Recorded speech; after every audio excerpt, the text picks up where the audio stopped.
like to hand over to Mr. Navi to share his thoughts on this particular auspicious day and set the tone for the remaining session. Yes, Mr. Navi, floor is yours. Thank you. Yeah, good evening, friends. In fact, we can start with the best wishes on this International Data Privacy Day. January 28th, each year, since around 2007, the world is trying to remember that there is something called privacy. Of course, the EU, being the champion of privacy for a long time, has been in the forefront of looking at this particular date, because it did mark perhaps one of the activities in the EU, which is the adoption of one Convention 108. And subsequently, though countries like Australia tried to suggest some other day for being recognized as a data privacy day, once US adopted in 2009, same day for commemoration, and there are other about 40 plus EU countries who are always available as a team for looking at whatever is the requirement of the EU. This January 28 became a recognized International Privacy Day. However, as people know, I am not always happy with adopting what international people always suggest. So I have been thinking about if a data privacy day is a day which should be commemorated because we want to remember that particular day for something, then for we in India, which should be the most appropriate day to be considered as our data privacy day? Okay. To me, of course, today is a great day when we have people like Rodney Ryder also in the group, because people like us who started looking at this from Information Technology Act days, we have our own perception of how India developed its legal infrastructure into the world of data. So we know that it was 17th October 2000 when the Information Technology Act was notified, and that was the day from which any electronic document was recognized. Now, if we are looking at a data privacy day as a day which is meant to commemorate the day from which the privacy of an Indian citizen was protected, then we have to go back to the 26th January 1950, because privacy became relevant because of Article 21. And even today in August 2017, Supreme Court did not talk about any new day coming up as saying that from today we will recognize privacy as a fundamental right. They just said that our constitution under Article 21 already recognizes privacy as a fundamental right. So the date in which India has started recognizing privacy goes back to the date of our constitution. So 26th January is the most appropriate day when we have to look at it as a privacy day. But if we are looking at data privacy day, that is protecting the privacy in the data environment, that is how the choice of an individual regarding how his personal data can be collected and used in electronic form has to be managed, then we are looking at the 17th October 2000 as the day when the electronic form of personal data became available for some kind of a management. Okay, collection, getting a consent, and then using it in a particular manner. All this became possible in a legally accepted way only after the law recognized the electronic document as equivalent to paper document. So that happened on 17th October 2000, which is the most important day for all data protection related activities. So in fact, this ITA 2000, even before it was amended in 2008, did have many provisions where it said that it applies both to personal data and non-personal data. And if personal data is misused, there was the adjudicator who was going to provide some penalty. There was other offenses also. So the protection of personal data in electronic form in a manner in which it protected the interests of the data subjects was inherent in the Section 43 and Section 66 of Information Technology Act 2000 version. It became more relevant in a 2008 version because Section 43A clearly laid down the detailed aspects of what is a sensitive personal information and what is reasonable security practices. And once in 2011, April 11th, the 43A rules were notified. We had a sort of an abridged version of the current DPA 2021. Even today, if you go back to the reasonable security practices rules, you will find there the definition of personal data, definition of sensitive personal data, then the data minimization principle, data retention minimization principle, and even cross-border transfer restrictions. Everything is there in Section 43A rules. Okay. And of course, the regulator, we didn't have a data protection authority. We had the adjudicator, appellate tribunal, and so on. So in a way, ITA 2000, particularly after its amendment in 2008, which became effective in October 2009 and notified in 11th April 2011, we had different milestones in adopting the privacy as a recognized form of, let us say, a right in India. So what came on 24th August 2017 was just a confirmation from the Supreme Court, because Supreme Court itself had made a mistake way back in this 1950 decision, MP Sharma decision, saying that privacy is not a fundamental right, and they wanted to correct it, and therefore they had to come up with this 24th August 2017 decision. So that is how I look at the evolution of the right to privacy in India, starting from the old, you can say, the constitutional adoption to the various days.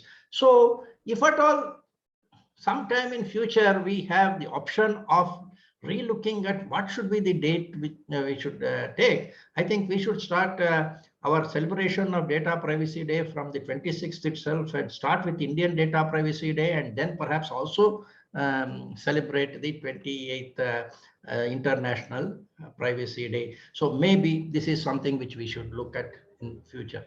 Now, coming back to the current scenario now, we in India, we are all eagerly awaiting the new law. Of course, as many of you are aware, that any privacy law is complex because there are different stakeholders. Some people want it, some people don't want it. In fact, way back in 2006, when Information Technology Act was to be amended, on the same day, the PDPA 2006 bill was submitted in the parliament, but that never became a law. Whereas ITA 2006, Amendment Act 2006 became a law as ITA Amendment Act of 2008. This 2006 PDPA actually was totally forgotten. Subsequently, also this PDPA 2018 version, which Sri Krishna Committee recommended, and then 2019 version, now the JPC, and now people are talking about even what JPC has done now still is not acceptable. This argument will go on. In fact, there will be no day on which everybody, including the business, the privacy activists, and the government will all agree that all provisions are acceptable. So this is a law which has to work at balancing the interests of these multiple sections. And the preamble of DPA 2021 has clearly recognized this and made a statement that, yes, we are aware that business also has got a right to be considered. There should be legitimate interest considerations. There should be exemptions for business. Government also has an interest for its own exemptions. So we are providing that within the constitutional provision of reasonable exceptions, and therefore the privacy activists, the government, and the companies are all actually have to be taken care of in a law of this nature. And therefore, I don't see the possibility of everybody happily agreeing together and say, okay, this is a fine law. Nowhere it will be said like that. There will be discussion in the parliament, and after a lot of acrimonious debate, it may get passed through. Subsequently, people will go to the Supreme Court also. So this will go on. But as far as the industry is concerned, we know that most of these discussions are peripheral discussions. Okay, it is of importance to privacy activists, persons who are committed in the heart that okay, government should not have any say in the infringing the privacy of the individual, and they will all be very happy with the European developments. With the EDPB issues a notice to the Parliament of Europe. I don't understand how that is considered as a good democratic development, where a official actually issues a direction to the EU Parliament, and he also issues a notice to the Europol saying that you have to delete all the data. All this looks fine on paper, but I do not know whether that is the way Indian law has to go. Of course, people who know me are very clearly aware that I have a slightly different view compared to others. I don't know what Rodney or Poovayya would have as their ideas, but I always believe that ultimately any law has to work within an overall environment, and government also has to exist. We cannot have a law which actually challenges the government, like this EDPB, who is challenging the EU Parliament. I don't see that is the final way in which we want our Indian laws to proceed. So there will be, of course, the government has now considered as far as the composition of the selection committee for data protection authority is concerned. They have brought in the IAM people, IIT people, and there is therefore the complaint that the three secretaries will sit together and appoint their kith and kin is no longer a relevant objection. And I hope that, and even in the section 35, the government has considered and added the proportionality clause, at least as an explanation. So I feel that government has tried to be accommodative as much as possible without giving away the control which any sovereign government would like to have. And there are, of course, recommendations which some of them are very strict in the sense that this algorithmic transparency, the certification of hardware and software, and a suggestion which is there but not in the main amendment, which says that the sensitive data which has already been transferred outside should be brought back. There are certain things which have long-term implications, but I'm sure the professional community should be extremely happy with the rise in the level of the data protection officer to the level of the KMPs, so the key managerial personnel, and their status in the company will be for actually has been elevated significantly because of that one kind of a recommendation which is there. So I presume that industries will realize that it is inevitable that a law like this will come, and it is inevitable that there will be differences of opinion between the privacy activists and the government and the business to some extent. The social media intermediaries, we are talking of only a handful of companies. And what is that we are asking them to do? We are only asking them to have a visible identity for the users, therefore to avoid the fake news.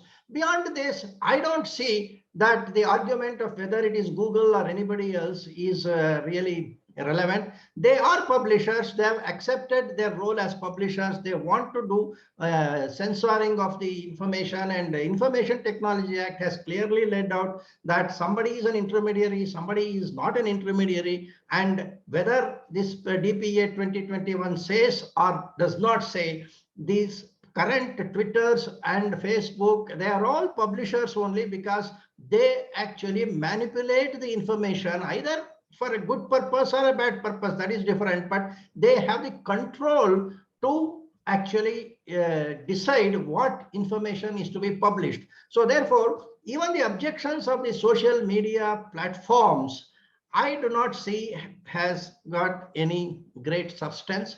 So I hope the government will not yield to some of these media-led objections and ensure that this law gets passed in the month of February. And if it happens, we have got another 2 years in which the companies can try to implement this in stages.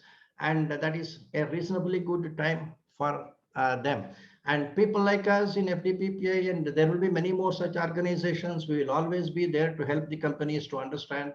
And we will definitely use this kind of opportunity to reach out to the industries to explain to them what are the intricacies. And I hope the DPA, which will be 1+6 members sitting there, will be also be good enough to assist the industry in understanding the provisions and gradually get into the compliance mode. After all, GDPR also took 2 years.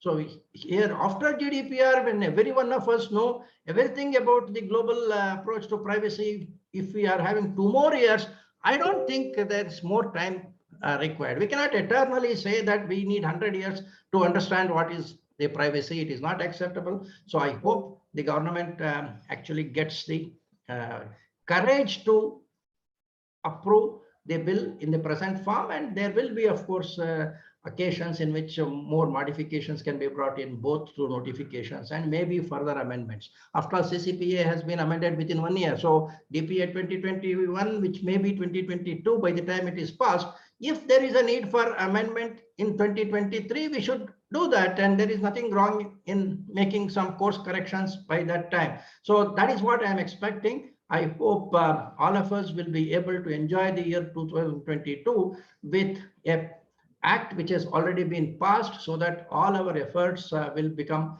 more fruitful.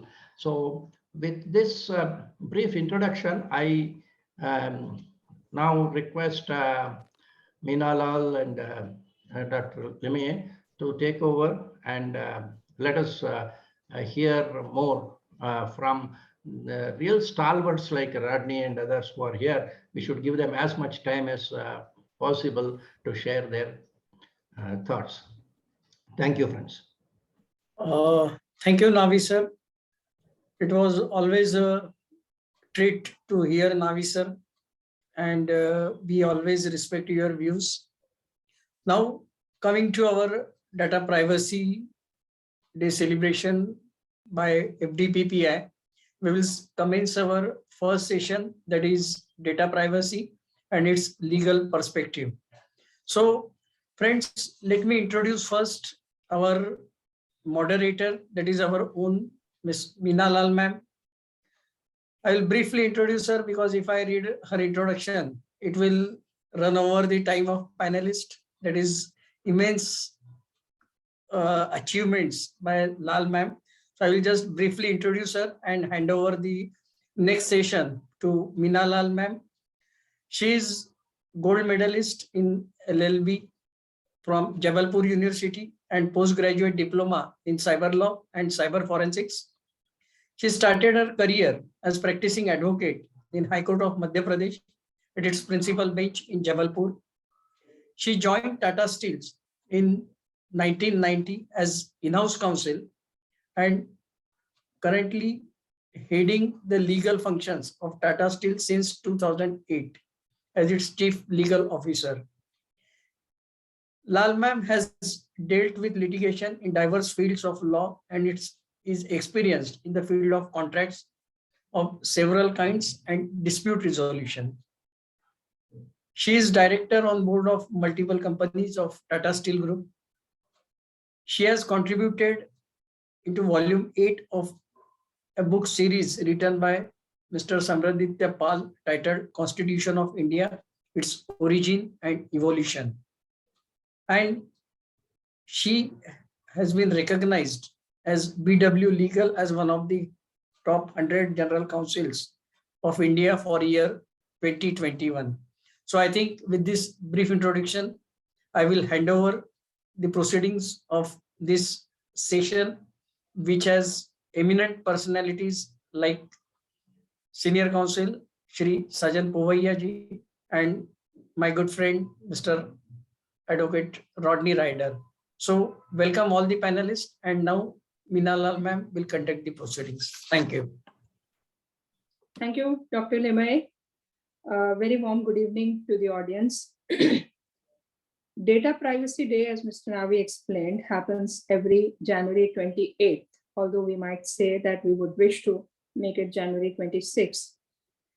It is an international effort really to create awareness about the importance of respecting privacy, safeguarding data, and enabling the trust amongst the citizenry. The theme for this year is Privacy Matters. The need for data privacy, of course, is nothing new or unique in the present times.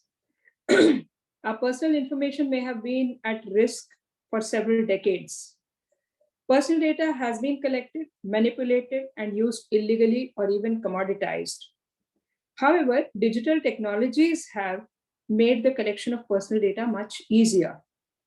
Alarmingly, there is an incalculable amount of unsecured data, and data privacy is rarely on the top of anyone's mind and on daily to-do list. It's probably not in our minds when we log on to our computers or laptop or mobiles. In an endeavor to create awareness and provoke the thoughts of a common man and intellectuals like members of FDPPI, we have with us two stalwarts from the legal fraternity, Mr. Sajjan Poovayya and Mr. Rodney Ryder. Let me have the privilege of introducing both of them in some detail. Sajjan Poovayya is a designated senior advocate with extensive constitutional, corporate, and commercial law practice in Supreme Court of India and in various high courts of the country. Prior to his designation, he was the managing partner of Poovayya and Company, a full-service law firm with offices across the country. He has officiated as Additional Advocate General for the state of Karnataka and was one of the youngest to occupy that position. He was proposed and designated senior advocate by the full court of Karnataka High Court in 2014. He resides in New Delhi. Sajjan Poovayya is a gold medalist with bachelor's degree in arts and an honors degree in law from the National Law University of India, National Law School of India University, Bangalore. He was a Chevening Scholar at the London School of Economics and Political Science, from where he obtained a master's degree in law. He has been a fellow of the Society of Advanced Legal Studies, London, and admitted as a solicitor of the Supreme Court of England and Wales. He has chaired the Karnataka State Council of the Federation of Indian Chambers of Commerce and Industry, that is FICCI, India's apex industry association. He has also officiated as the India co-chair of the New York State Bar Association, honorary secretary of India Selection of International Commission of Jurists, and vice president of the Society of Indian Law Firms. Sajjan Poovayya brings to the table his experience across multiple domains. He has a vibrant law practice in the Supreme Court of India, national tribunals, and multiple high courts across the country in areas ranging from constitutional and corporate commercial litigation, technology law, white-collar crime, money laundering, energy law, and competition law, only to name a few. I have personally interacted with him, and I've had the privilege really of interacting and having detailed conferences in his chamber. Next, friends, I bring to you Mr. Rodney Ryder. Rodney, as the name suggests, he is very much our own Indian Rodney. and he can speak Hindi very fluently, I'm told. So Rodney, it's probably an invitation to speak. Some part of your speech could be in Hindi as well. Rodney is a lawyer with over 2 decades of experience in technology, data privacy, intellectual property, and new media laws. He is the founding partner of Scriptboard, a full-service commercial law firm with cutting-edge specialization in technology, new media, and intellectual property laws. He is the author of Guide to Cyber Laws, I think one of the maiden books, the first books which had come into India. Guide to Cyber Laws, the Information Technology Act 2000, E-commerce, Data Protection, and the Internet. The first section-wise analysis of IT Act 2000 has been done by Rodney in this book. He is presently advisor to the Ministry of Communications and Information Technology, Government of India, on the implementation of IT Act 2000. He counsels a wide range of clients from startups to the Fortune 100 and represents them in litigation and other areas regarding technology law, data security, contracts, compliance with law enforcement, and IP strategy. He's on the board and advisor to leading companies. He's regularly interviewed and widely quoted by Indian and international media on technology and his fields of expertise. Mr. Ryder has been nominated as the leading lawyer in intellectual property, technology, communications, and media law by Asian Law, Who's Who Legal, Asia Legal 500, amongst other international publications. He has authored as many as 6 or more books on the subject of cyber laws, IPR, right to information, and has multitude of publications to his credit. Without further ado, let me start the conversation, because I don't really think that you would want me to take you through only the profiles, but you're more eager to listen to the panelists. The subject is very vast, and I have outlined a few questions, which I will take the liberty of posing to Mr. Sajjan, Poovayya, and Rodney. Mr. Poovayya, my first question is to you. A bench of honorable 9 judges of the Supreme Court held in the case of Puttaswamy that right to privacy is a fundamental right. The principles of the judgment have been incorporated in Data Protection Bill 2021, the draft of which is a part of the JPC report presented last month to the Parliament. Contrastingly, the bill provides that the central government will be empowered to accord exemption from the application of the Act. Central government will have the authority to grant exemption from application of the Act. Do you think that such exemption could dilute the privacy regime? Would it also make it difficult for India to get the adequacy status within EU? And today, incidentally, Economic Times is carrying a huge news report where IT industry has created flutters, and they're very worried about India getting the adequacy status because of this particular clause 35 in the Data Protection Bill. Over to you.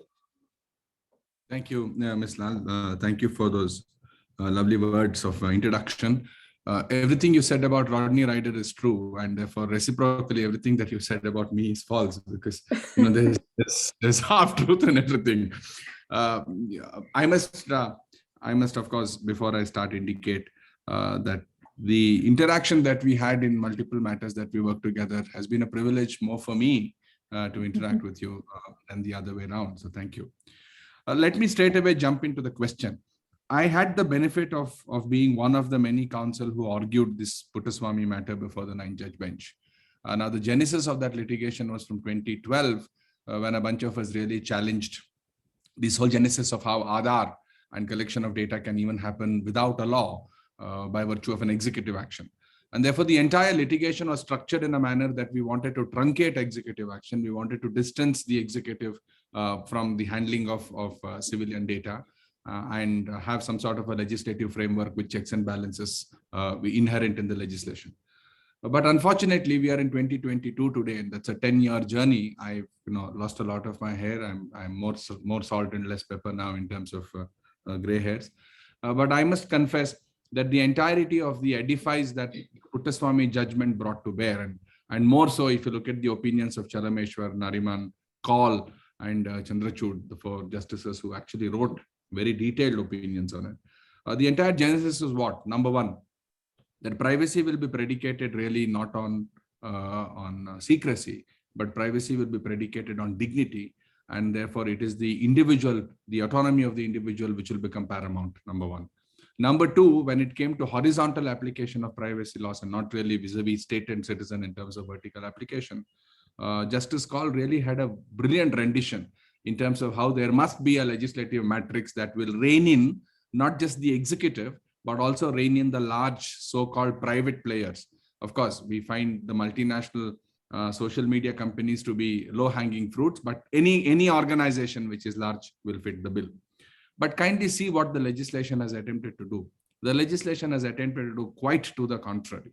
The entire scenario of bringing in some sort of a backdoor exemption status, where the executive takes a decision for whatever parameters it may be to exempt the application of the law when it comes to collection of data, usage of data, etc., really erodes the entire thing. It is like shooting yourself in the foot.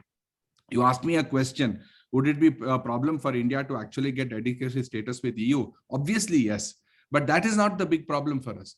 The problem is that the entire civil society which celebrated this judgment of Puttaswamy to say that we now have some sort of a fundamental right status granted to privacy, we will have an edifice of legal matrix that will continue to protect us, is all shattered because down below the foundation is weakened.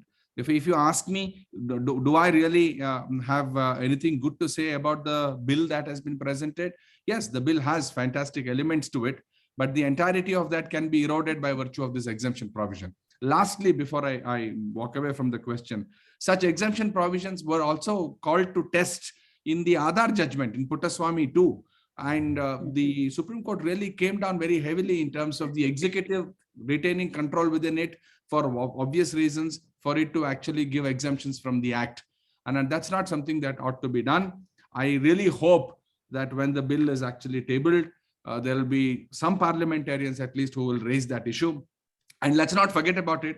The Puttaswamy judgment also had a bunch of parliamentarians who went to the Supreme Court challenging the validity of the Aadhaar Act, although they might or might not have voted for or against the bill when the Aadhaar bill was tabled in Parliament. And therefore, I still see light at the end of the tunnel. Okay. So thank you for that elucidating explanation. But I just have a question, it's a very lay question. Can a report of JPC, this is just a follow-up question on this, can a report of JPC which contains a provision which is absolutely contrary to the edifice of the judgment in the case of Puttaswamy, can that straight away be brought to the notice of Supreme Court? Unfortunately, no. Given the separation of powers we have in our constitutional scheme, there is some sort of a presumption of legislative wisdom. And therefore, when the parliament is actually walking the path of legislating, we expect that there will be wisdom brought to bear. And it's only after the legislation is made and notified that we will have this power of judicial review in terms of a citizen invoking that power.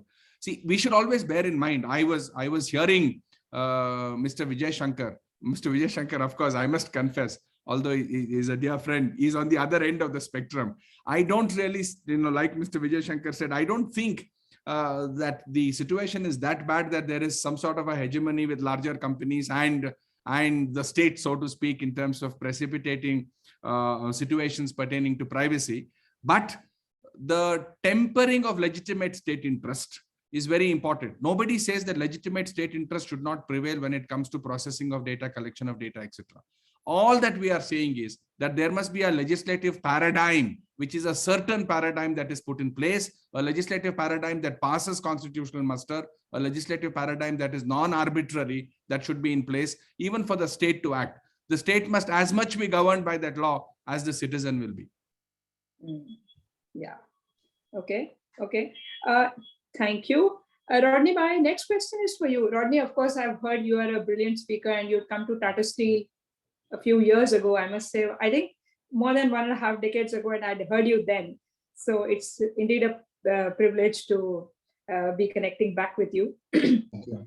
So, Rodney, while privacy is a big conversation, alongside privacy, surveillance capitalism is a parallel economy that's building up. Perhaps economic pressures are driving the intensification of monitoring online and technology supports. Technology supports both, the privacy as well as the surveillance economy.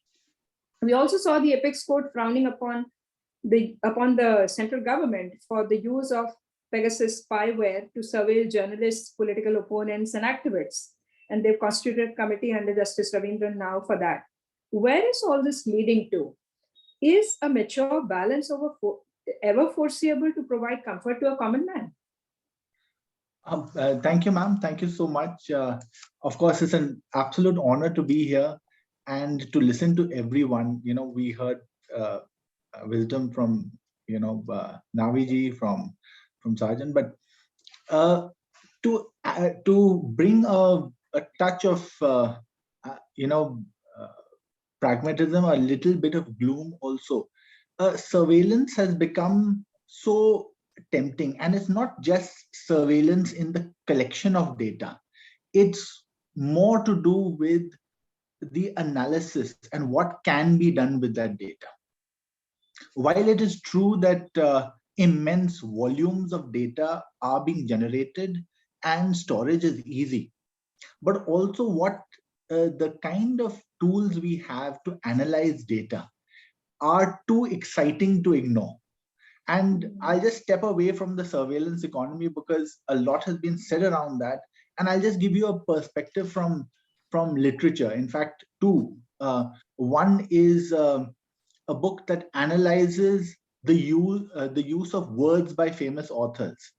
Now, such a book which has Nabokov, Hemingway, and their favorite words would not be possible in an era where people had to look through manuscripts and count words and try and analyze them across several books. The reason that this is possible today is because we have such tools, and these tools need to be looked upon. They need to be understood, and their application needs to be seriously studied from the perspective of what they are capable of in terms of privacy. The second aspect, recently I read a paper on literature, and it was on this use of scary words in Macbeth.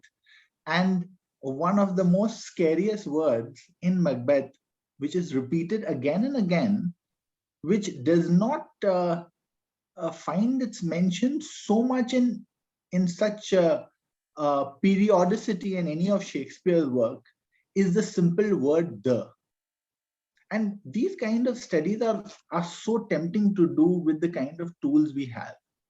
Now, if these take a sinister turn and we look at law enforcement, or we look at what someone is writing on WhatsApp or elsewhere, it becomes all too tempting.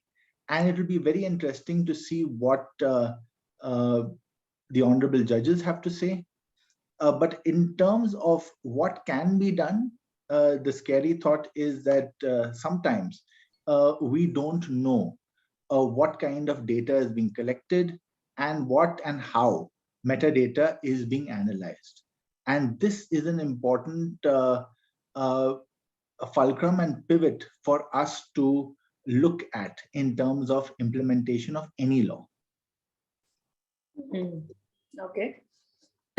So actually, you want to say that we should pick up the best of both the worlds. But of course, it depends on a mature society also how to put the technology to a good use, for positive use rather than being disruptive. And this is the reason, ma'am, why the EU GDPR remains the gold standard, because it rightly places the highest premium on the flow of data. The very flow of data, neutral, beyond privacy even, is looked upon in a very stark sense. And I think that is at the core of the GDPR. Okay. So, when we talk of privacy, data privacy law, we envision two core elements. One is the technology, which is really, really fast-paced and faces obsolescence with rapidity. 2 is a statute, which is followed by rules, administrative circulars, and quite often judicial pronouncements. As we are already seeing that, the data protection bill is perhaps offensive to some parts of the judgment or the edifice of the judgment in the case of Puttaswamy. So to Mr. Poovayya, I would wish to place the point that, both these elements are core to data privacy law, and none can ignore the other. And not only the law itself, but its implementation. What challenges could be envisaged in implementation of forthcoming Data Protection Act due to this gap in the speed of development? Ms. Lal, that actually is a $1 million question, because let me just bring something which is absolutely not connected to technology and data as an example. Now, the legislative process in this country has always been complex. We've seen that some of the most important legislations in this country, which have been very successful, have been hardly debated on the floor of the House before they've been passed. At the same time, legislations that have been debated ad nauseum on the floor of the House have actually failed when it has come to implementation. So therefore, there is no gold standard or a yardstick to say what sort of legislations will actually serve their purpose in terms of being instrumental to societal change, and which of the legislations will actually become tools of oppression, if you look at it from a constitutional and socialistic perspective. The US Supreme Court had indeed indicated that a legislation that is made in a particular time standard and a timestamp and for a particular community standard, which exists over a period of time and which operates over a period of, let us say, a few decades, only ultimately becomes not just obsolete, but sometimes a tool to oppress, because the legislation which was oriented towards a particular time, when juxtaposed to a different time frame, simply becomes an oppressive tool. And that is the case also, I think, with the data protection legislation. Let me give a practical example. We often say that data is the new oil, and therefore data should be actually looked at as valuable as oil and dealt with. But please see what has happened to petroleum and natural gas in this country. Please look at the Petroleum and Natural Gas Board Act. Please look at the regulations that are done by the PNGRB board. Please see what litigations that are coming up before the board and how those appeals are going up before APTEL, which is the Common Tribunal for Electricity and Energy and natural gas in this country, or hydrocarbons in this country. Please see the litigations that are going to the Supreme Court in terms of regulating natural gas, gas distribution, city gas distribution, etc. They are in a mess. After 10, 12 years of multiple regulations, fairly good legal minds sitting on it, fairly good arbitral tribunals, fairly good appellate tribunals, some very good celebrated Supreme Court judges chairing those appellate tribunals. After all of 1 decade of exercise on natural gas, we are today still in a mess. And we today can't turn up and expect that when it comes to data and data regulation, we will have a legislation come end of February or 14th of February, Valentine's Day, there is a gift given to us, which is the data protection legislation, and all will be well. Absolutely not. Please expect a churn. Please expect the fact that there will be multiple iterations on the law. Please look at the Insolvency and Bankruptcy Code. Yeah. Once the law came in, please look at the number of amendments that have come in. Please look at the number of times the Supreme Court have actually struck down the amendments. And please see the tug of war between the executive and the Supreme Court in terms of how and in which form IBC should go. And Ms. Lal, you will know that IBC has not always been a successful legislation. Yeah. It has been a tool of oppression as well in multiple cases. And that, I think, will be the path that data protection legislation also will follow in this country.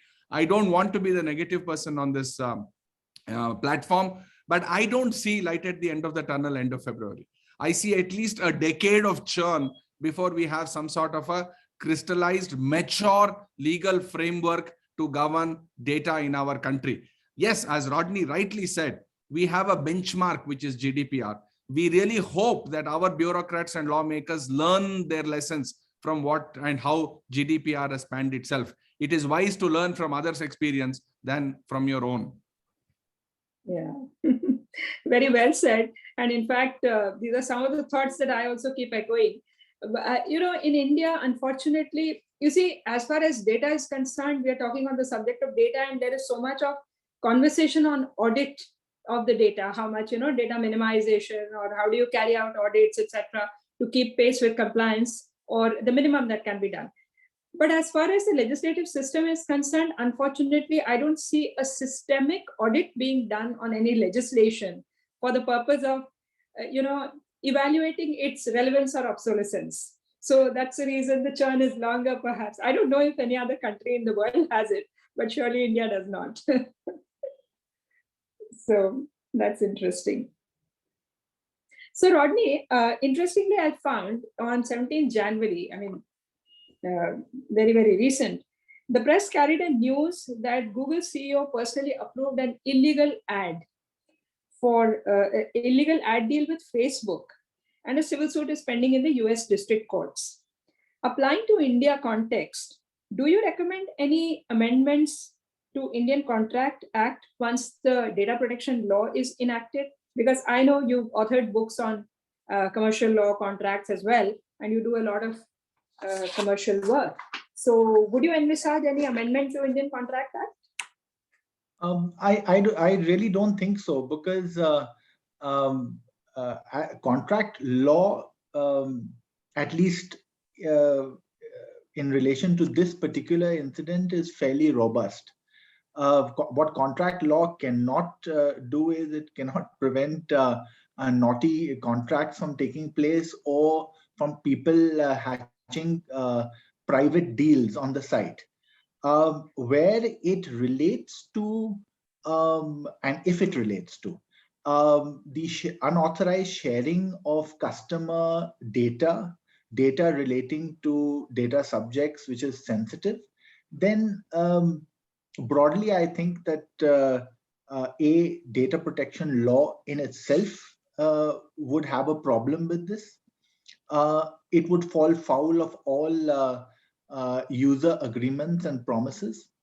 And clearly, in terms of sharing my data, there is no authorization, and no contract can be made which is excessive, and where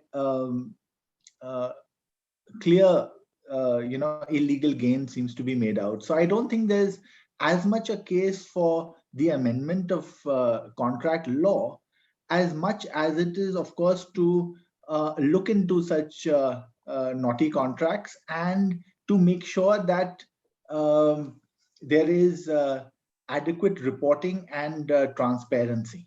And I think it's because of adequate reporting that such a contract got noticed and caught, if you were, early. Okay. So yeah. So, I know, Mr. Poovayya, you have been involved in a variety of disputes which are on the horizon already, intra-tech and social media companies, as well as with the government. And and really the litigation in India, as we know, is quite expensive. On one hand, while the data protection law is expected soon, the mediation bill is also in the queue. When it comes to personal data protection, could online mediation be a more acceptable platform for resolution? How will the mediated, if yes, then how will the mediated settlement be enforced? Could there be an enforcement agency which will be probably on the data side, like a data protection authority or some other agency like that?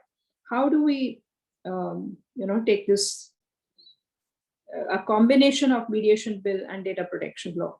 Yeah, I think that's a fantastic confluence that you have brought about in terms of a question. Let me just share a few of my experiences.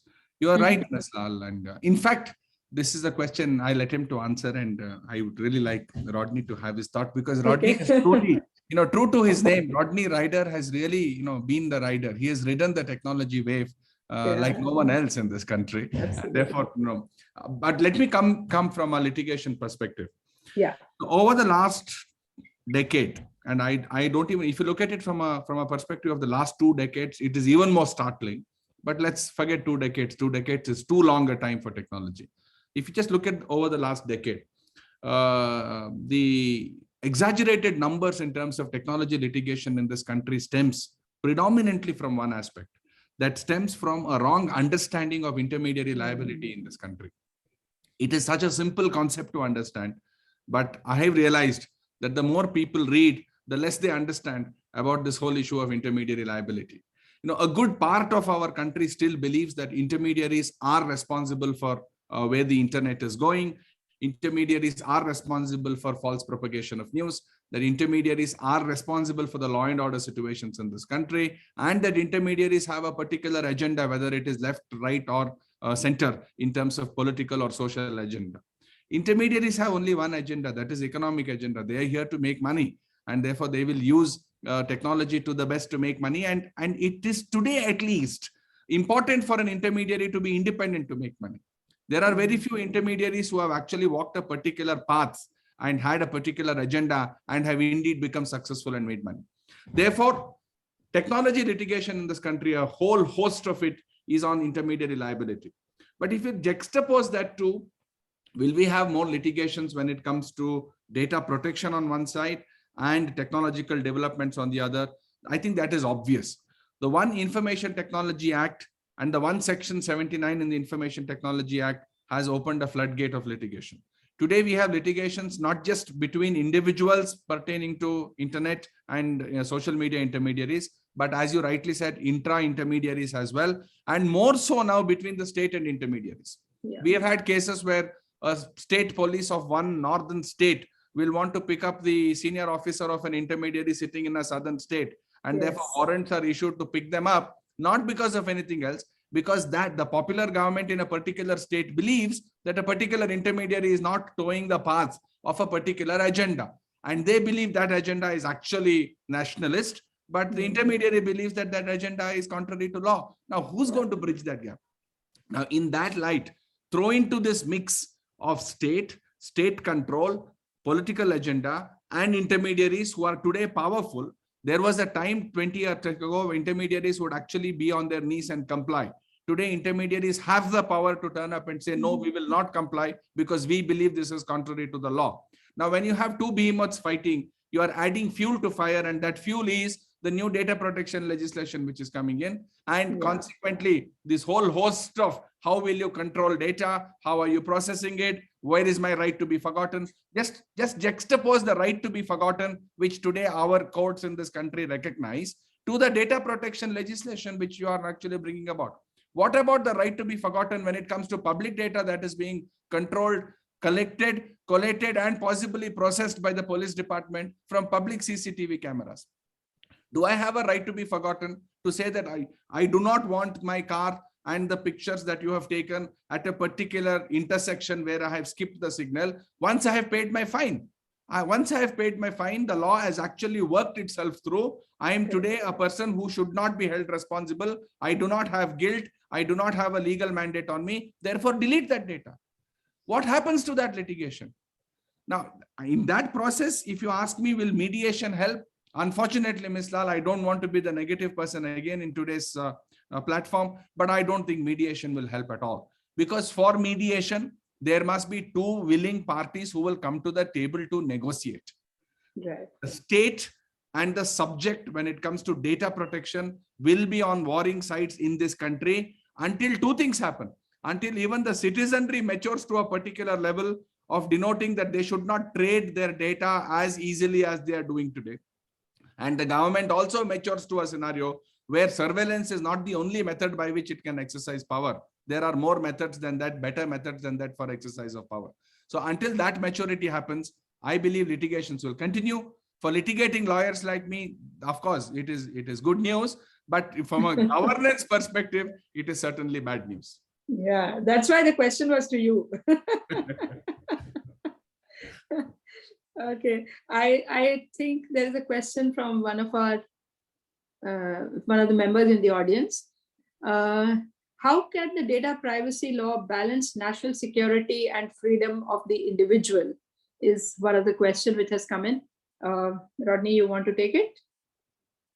Yes, sure, ma'am. Well, that has been the classic debate, and for many, it seems that it's been the government's perfect excuse as well to use security as the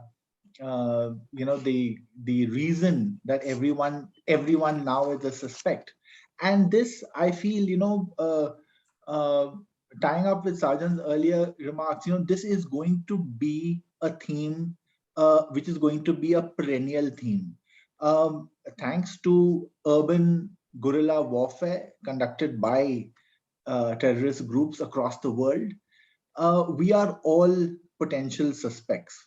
At the same time, the lack of agreeing to oversight, the lack of submission to courts by several governments across the world means that it is, and of course, procedural excuses, all of this are routinely used to continue with this surveillance. And the fact that we've all noticed that the surveillance and abuse of privacy is so easy, it doesn't solve the problem. But I think that the fact that everyone, courts especially, are cognizant of such violations is a very helpful trend. And I think that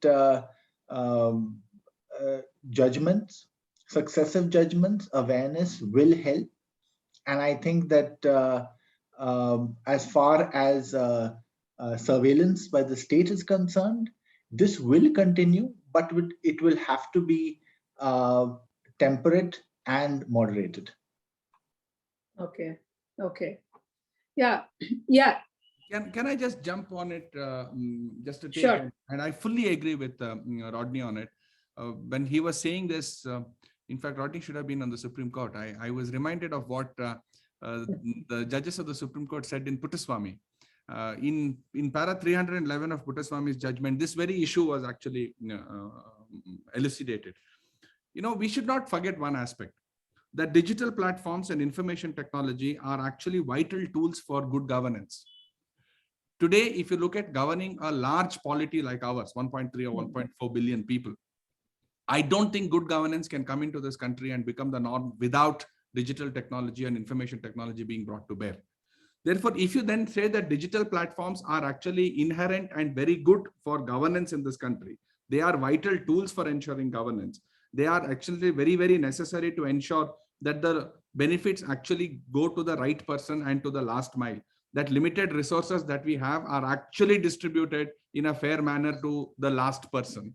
Then the question is that if digital technology is so paramount for governance, how do you then prevent the state from actually using it only for legitimate purposes and not for other purposes? Okay. If you rely upon it both as citizenry and as a state, then who will police the last policeman is a big question. Now, there can't be a scenario where the citizen will police. In fact, the edifice of democracy and constitutional democracy is what? That it is not the job of the state to keep the citizen under check. That is in autocracy or in monarchy, the job of the king to keep the citizen under check.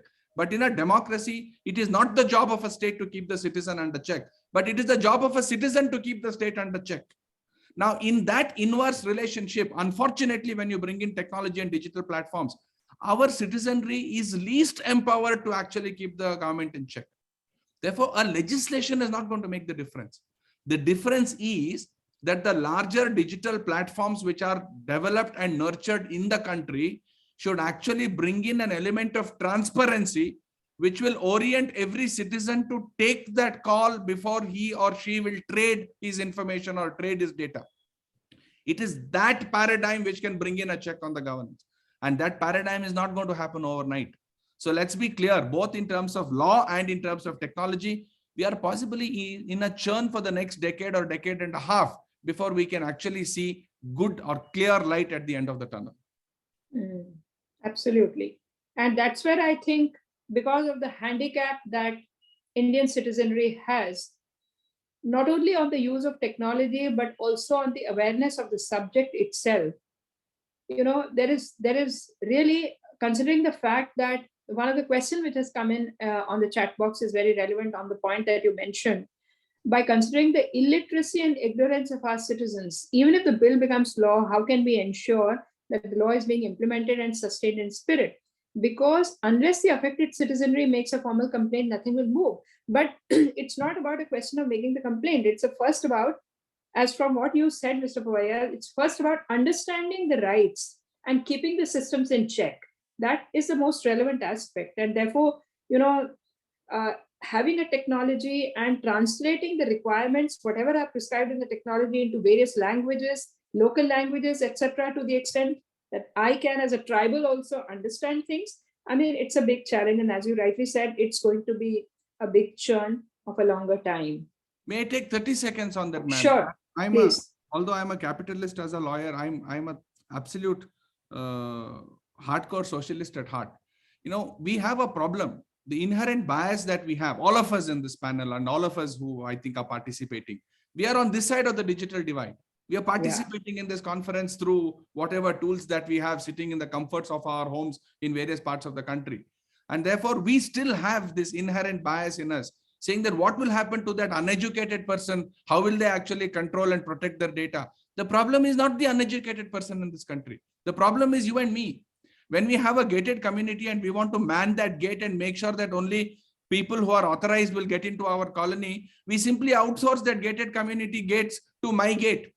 And what does my gate do? Put up a gate there, profile data on it, make sure that you can, from your Bluetooth handheld device, open that gate for your guest, which means what? They know who's coming into your house, at what point of time, how many times in a week, which car, what time of the day or what time of the night they come in, and therefore I profile. Why is somebody visiting Miss Lal's house at 12:30 in the night every day and walking away at 4 o'clock?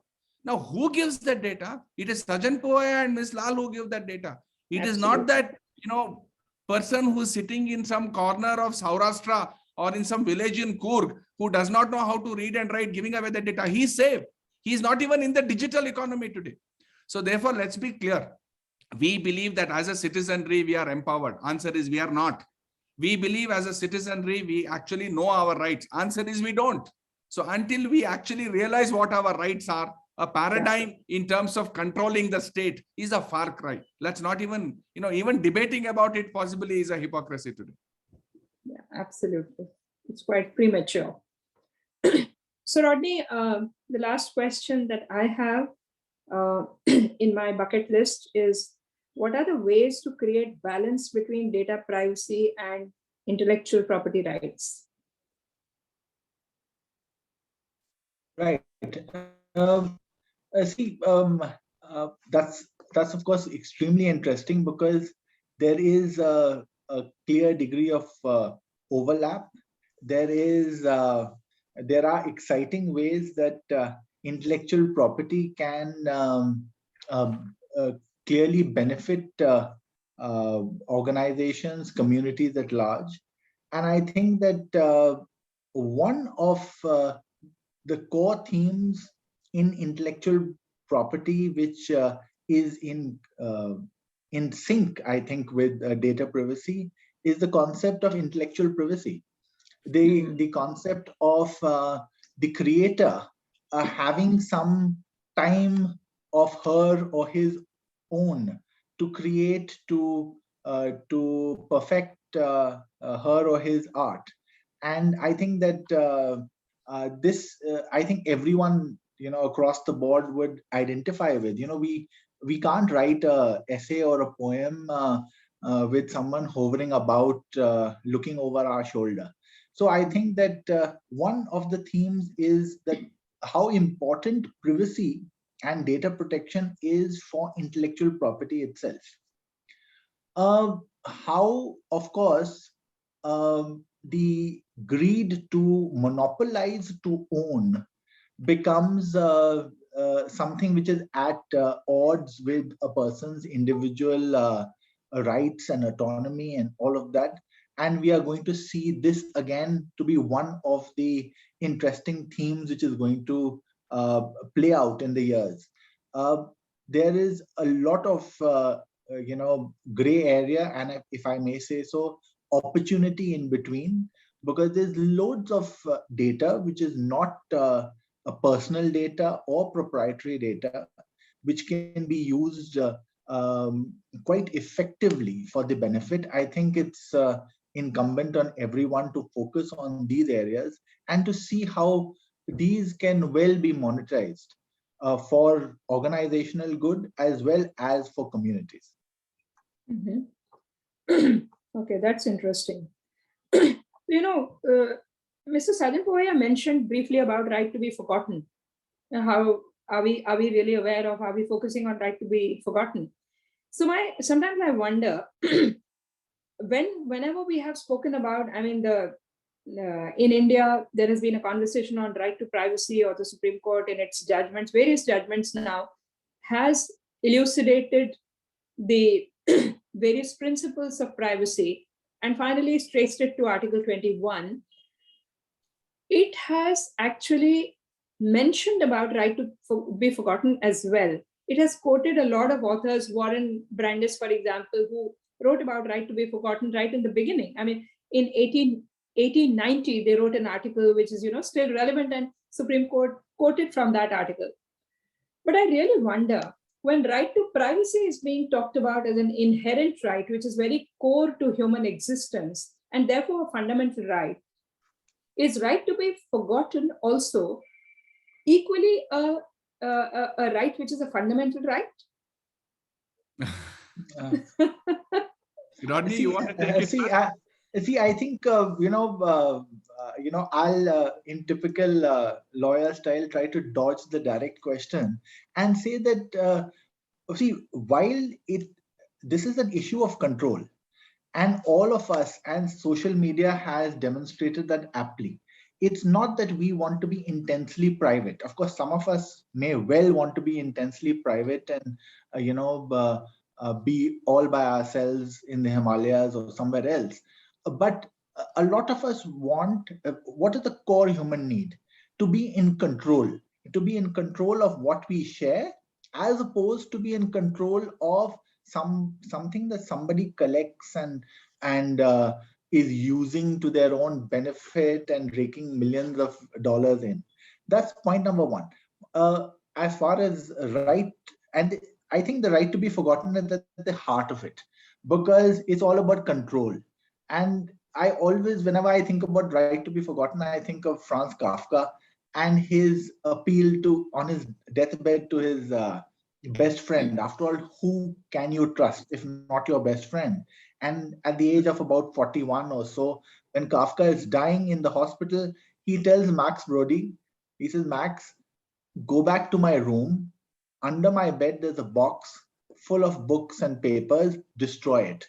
Because I think I'm not proud of that. And Max promises his dying friend, and that's the right to be forgotten, right? He says, destroy my work. I do not want to be remembered. I do not want to be remembered for writing that sort of stuff. Max goes back, reads everything. He says, this is too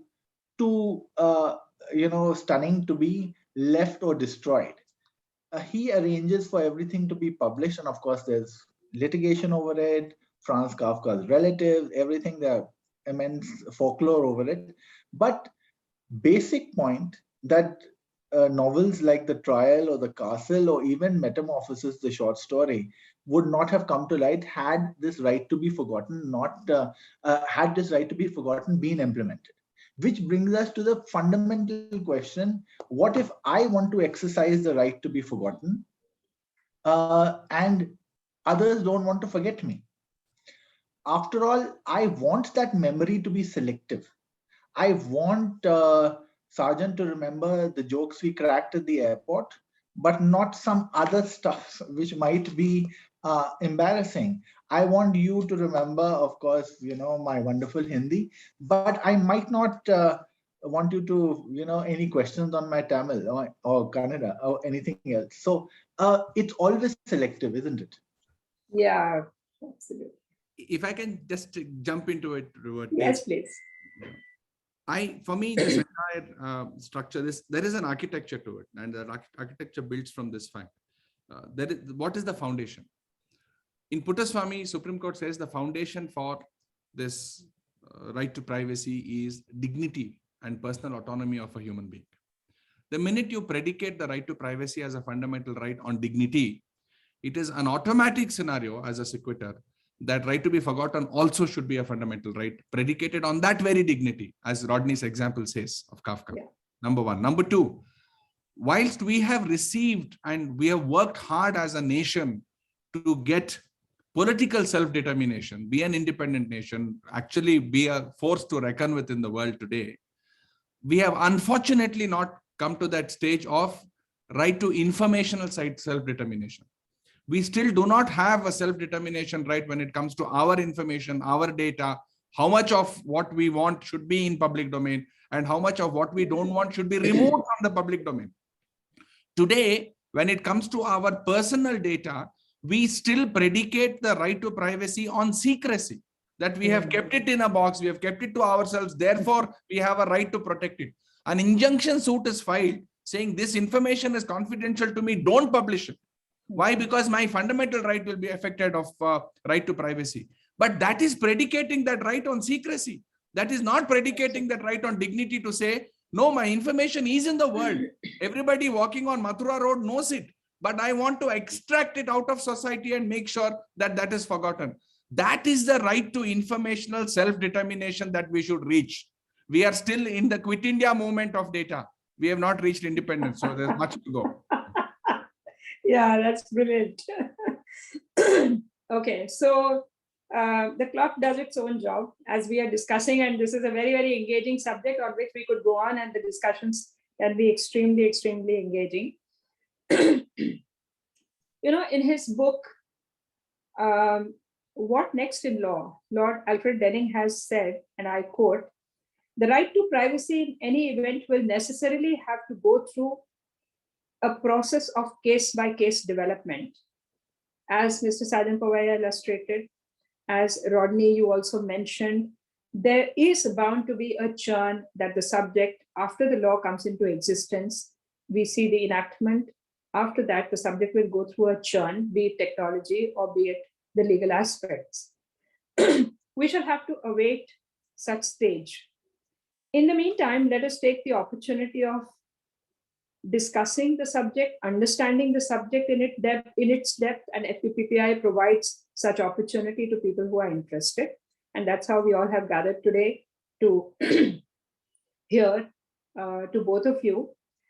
My extreme profuse thanks on my own behalf, as well as on behalf of FDPPI, to Mr. Sajjan Poovayya for pulling out his time. First thing when I called him, he said, "When is it?" I said, "Evening after quotas."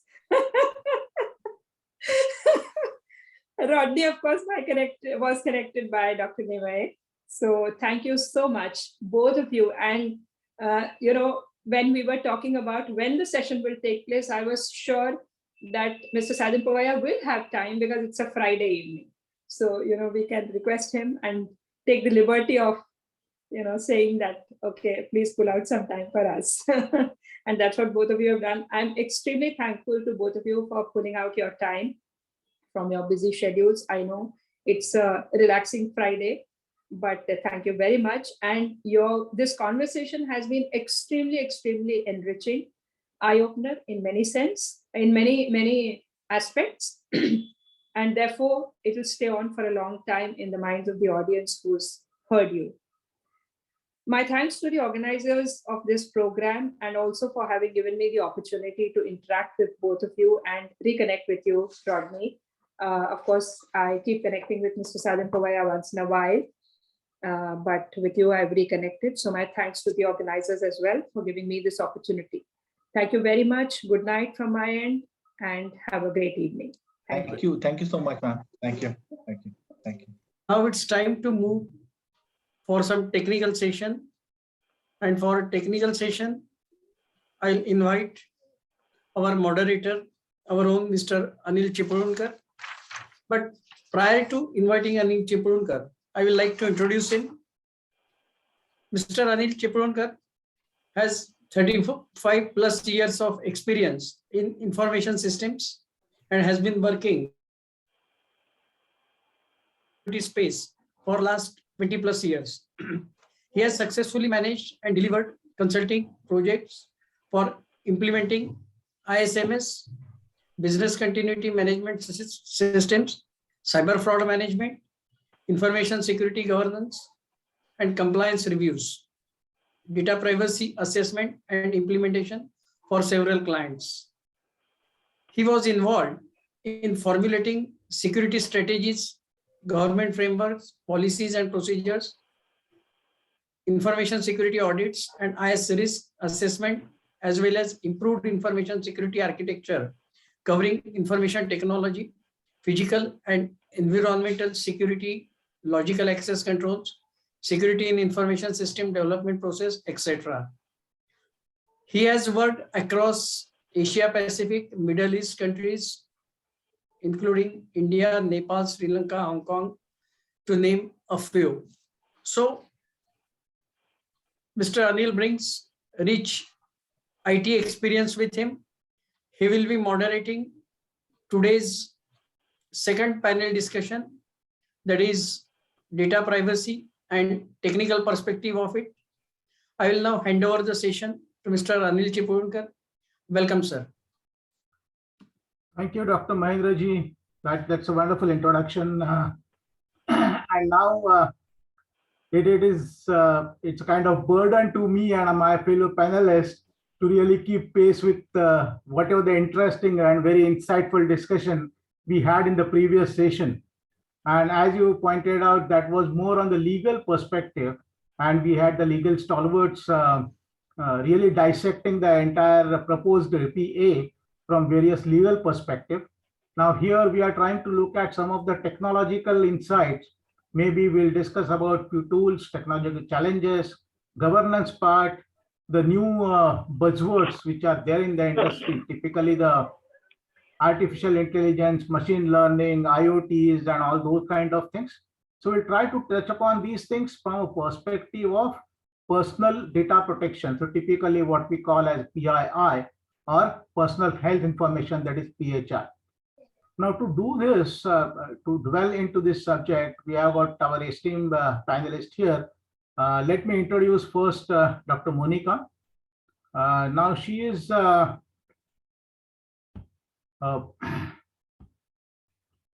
dean and professor at Rogers School of Business at Camden.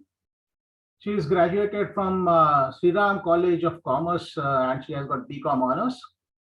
Completed her master's in computer systems from Creighton University, and she has a PhD in information systems from Case Western Reserve University in US. And she has got a decades of experience in this entire academic and research field. So she conducts research related to design and use of systems. So we are going to definitely benefit from her experience into the designing of systems, and then we'll try to use her expertise to explain us about some intricacies of privacy by design kind of stuff, which is their part of our proposed Data Protection Act. She has also worked on intelligent systems as well as IT workforce trends and participations. Her research has been published in leading international journals in information systems. Monica also teaches IS, that is information systems, and IT concepts at all levels in US universities, from undergraduate to executive MBA. Her research and teaching initiatives has also been received funding from 3M Foundation as well as Naval Surface Warfare Center. So we've got a very strong academician with us today. And welcome Dr. Monica to our panel. And we are very happy to see you at FDPPI. Possibly the first time we are getting you onto the panel. And we wish to see you more frequently on our platform. So welcome. Thank you, Anil. Thank you. Our next panelist is Mr. Vivek Vishnu. He is head of digital products, India mid-market data communications. He has worked as chief digital officer and chief information officer in various consumer durables, mobile devices, manufacturing, and hyperlocal companies. So he has got variety of experience into technology along with different verticals like consumers, the cell phone providers or mobile service providers, as well as manufacturing area. So we are again, as I said, we are going to utilize his expertise in these areas to try and discuss few of the things from the DPA, the proposed DPA. In all these roles, he was responsible for designing digital transformation blueprints and enterprise-wide implementation of these transformation initiatives. He has also worked as a CTO for emerging enterprises in product engineering functions. So as we are discussing about the privacy by design part, the product engineering, definitely that experience we are going to ask him to throw some light on those areas. He has also authored very well recognized books on digital transformation for CXOs. That is available also on Amazon, Transformation Strategy for Digital CIO. And he has been an active member of CII National Retail Committee, multiple CIO CDO forums like CIOs of India, Official CDO Forum of India, Allied CISOs, etc. So welcome Vishnu, welcome to our platform. Thank you so much for your kind words. Looking forward to this session. Okay. So as I said in our earlier session, we have really listened to a lot of this legal stuff. Now we are going to look more towards the technology part of it. And it's a little burden to us to maintain that pace which our stalwarts already set in our previous panel discussion. So my first question essentially is to Vivek, that based on your experience in retail, especially in the mobile service provider area, which you have worked on and probably currently also in the similar area, where lots of personal data points and typically the PII has been collected as part of the routine business activities, because being a cell phone or cell service provider, there are a lot of these data points which come up where the personal data has been collected. Now, looking at the upcoming Data Protection Act, where the focus is on protecting this PII, typically the purpose limitation, the consent, and those areas, what kind of challenges do you see we envisage in maintaining the compliance with these kind of requirements when the PII is actually collected as a part of routine business activity? Absolutely. Thanks so much. And I love the fact that you opened into the most contentious area on data privacy. Essentially, if you look at personal data collection of citizens or in a commercial world, a citizen becomes a consumer. Right. So there are three big areas where you will have the maximum amount of conflicts or the need to have this data privacy. One is the consumer data, which is essentially, I mean, we buy things all the time. So somebody's collecting the data. I recall, I mean, younger days when those internet was actually not there. So the local Mahajan had more understanding about my, family life, then actually I was wondering if I know as much about my family life. Now he was understanding it, he was interpreting it, using it only to the extent of supplying food material for the kitchen. Now, so that was consumer data collection, which has been happening for a while. The second part is social media, and social media is, I mean, in half an hour, I would have done, say, hundreds of conversations, and it is very, very difficult to protect that data, because these are conversational and it is done by me very voluntarily, right? So second big area. The third, of course, is which is that device which has been doing all of this? It's a mobile device, right? So as they say, mobile first, AI first, those are the things that the technology global leaders are talking about. So three areas, essentially: consumer data, the second is social media data, and the third is the device. The device itself. Now, a combination of this is explosive. And people are happily consenting to all of this information without really knowing the further usage of it, which is where the data privacy law came into play. Now, I was both fortunate as well as given a challenge when I joined as a CDO in a mobile and a consumer durable company, that listen, we have 75 million consumers that we've sold devices, and what can you do about it? So we said we can do a hell of a lot of things with that, but we have to be careful about the risk management part of it, which is the early days of data privacy. I said, okay, so our ambitions were that from the as is situation where we knew only the mobile number and a couple of other identifications of a consumer to taking it to something like 500 to 700 data points per consumer, right? That was the ambition. Now, if I know 500 to 700 data points of a consumer, I can as well go into an election actually, right?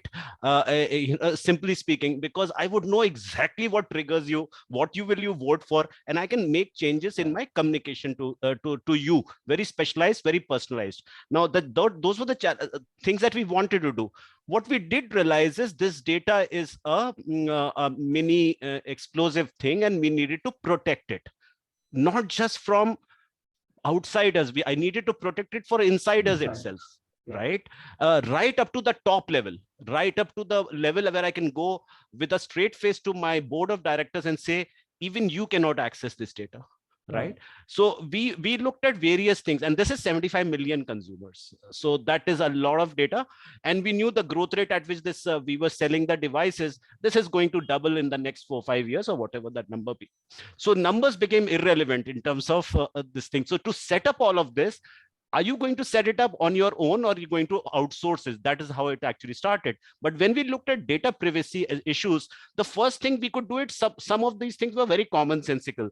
Can I remove the mobile, can I make the mobile number anonymous? Right. From analytics. So what then I do is I can only do segmentation of customers basis certain key behavior which is there.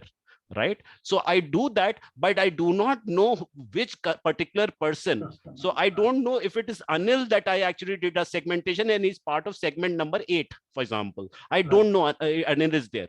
So what I do is I have, say, 5-6 segments on which I am now going to do fair advertising. Fair advertising is I don't know it is you, but I do know that certain characteristics give me a customer segment there. So that was the first initial part of customer analytics. That is where we started. And then we went a fair amount of depth in terms of understanding how anonymity can be brought into the data, right? Then even to identify segments, we started putting pseudonyms to the segments. So you don't know what I'm talking about actually. If somebody were to look at it, they will say, what is segment 8? I'll just say it's segment 8. It's an ID. You don't have to care. It is probably say a middle-aged man having 3 houses, 2 under rentals, etc. Those are segments and characteristics I'm drawing. But that segment itself became anonymous, or you could do not much about understanding it. The analytic engine itself could not understand much out of it. It would do analysis with regards to the parameters and data points which are there. So that was the first beginning, and my hands-on with a very, very large database, which was around almost 100 million consumer data, and multiply that with around 500 to 700 data points that we had ambitions to grow per consumer, per ID. Wow. So we're talking about, oh, by the way, this was at the very beginning itself, it was 1 terabyte of data every 24 hours. Oh. That we were streaming because we were mobile device owners.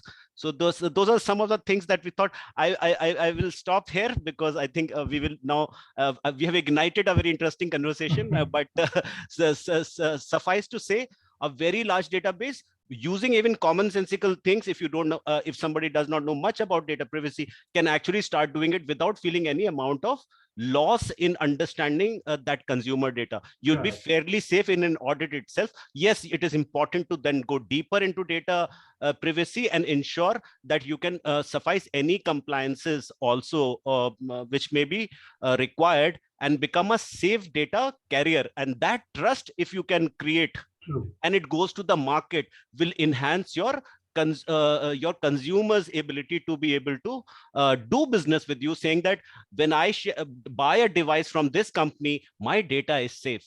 Right? So that is the first thing. Wow. Okay. And then if I can quickly jump in, I think your question and Vivek's response raises a really interesting question for us. So, the reason we are having this conversation is we have seen an exponential growth in our ability to capture, use, and leverage data. And if you look at, a few decades ago, a firm's competitive advantage used to come from the two very fundamental elements. It was labor and capital. And so if you have labor and capital, you can, put together strategies and market segmentation and so on. And today's real competitive advantage is coming from data as a very critical layer on top of it. And Right. so what makes this entire process and this whole privacy conversation so much more challenging is that firms have to really finely tune how much data they need to deliver that competitive advantage, and how do you then manage to balance that with privacy, data privacy needs. So for example, taking Facebook as an excellent example of somebody who's literally tracking millions and billions of data points by the minute, imagine what edge it would lose if it tightened its data privacy standards to such an extent that it limited the use of consumer data, couldn't sell it to third parties, couldn't monetize it beyond a certain point. So I think it's an important thing for companies to balance, especially as the new and emerging laws talk about the fact that you only keep data that is needed for your functionality. So I think in fact, there's some interesting studies that have shown that there's an inverted U curve when it comes to data privacy, that you have too loose of controls on privacy, you lose customers and you lose your reputation in the market. You have the right balance, you're in a good place. And then if you're too tight, you again lose that competitive edge. So that peak is very important to maintain. I think it's going to be important for firms to continuously experiment and adapt their data privacy practices, not just to the law, but also to the market trends and expectations. So. True. That's wonderfully said, Dr. Monica. And I think with relate to what Vivek was just narrating, that the company actually wants to utilize that data that is captured for some different purposes, as you said, Facebook as an example. So if the company starts implementing this purpose limitation and consent related stuff, then the U curve really will have to be worked out by the companies to say where I'm going. Am I putting very tight control or something? But some of interesting answers which Vivek also provided during the discussion is that you can try to segmentize with some amount of pseudonymization, try to use the data with again some kind of anonymization, and still try to utilize something to the benefit of the company and still maintain the compliance with the privacy requirements. And I think there was one question from our Dr. Kamal Acharya relating to the same, saying that how the market, we can try and stop the marketing companies from sending these kind of stuff to us. Of course, when the Data Privacy Act will come in place, and essentially it's going to be with the data principle to decide whether they want that kind of advertise to come to them or not. And from there, you can take the probably the controls to whether what kind of advertisement you want to really receive or not. Now, just continuing with the same discussion, as you said, there are different layers. The data layer has come in place now, apart from all other kind of stuff. Now, when we talk about this data layer, and then as Vivek was pointing out, using certain technologies for so much of data, as he pointed out, 75 million customers multiplied by 500 data points. So really the numbers are humongous. So if we want to use those data points and try to use this pseudonymization or anonymization to a certain extent, it will definitely require a kind of real investment to put this in place. And then as a kind of data privacy officer or a data protection officer, how you convince your management to saying that these kind of funds are now needed for me, or these kind of people are also needed for me to really maintain the compliance with Data Protection Act. At the same time, the data should be benefited to us. That's where we are. That's one of the revenue stream for my company.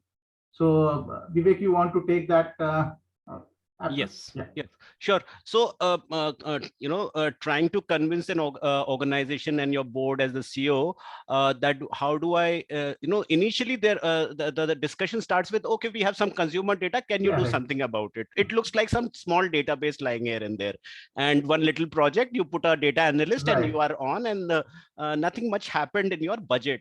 But when we started putting the entire thing together, the first thing we landed up is there'll be a lot of unstructured data coming in, right? So So big data.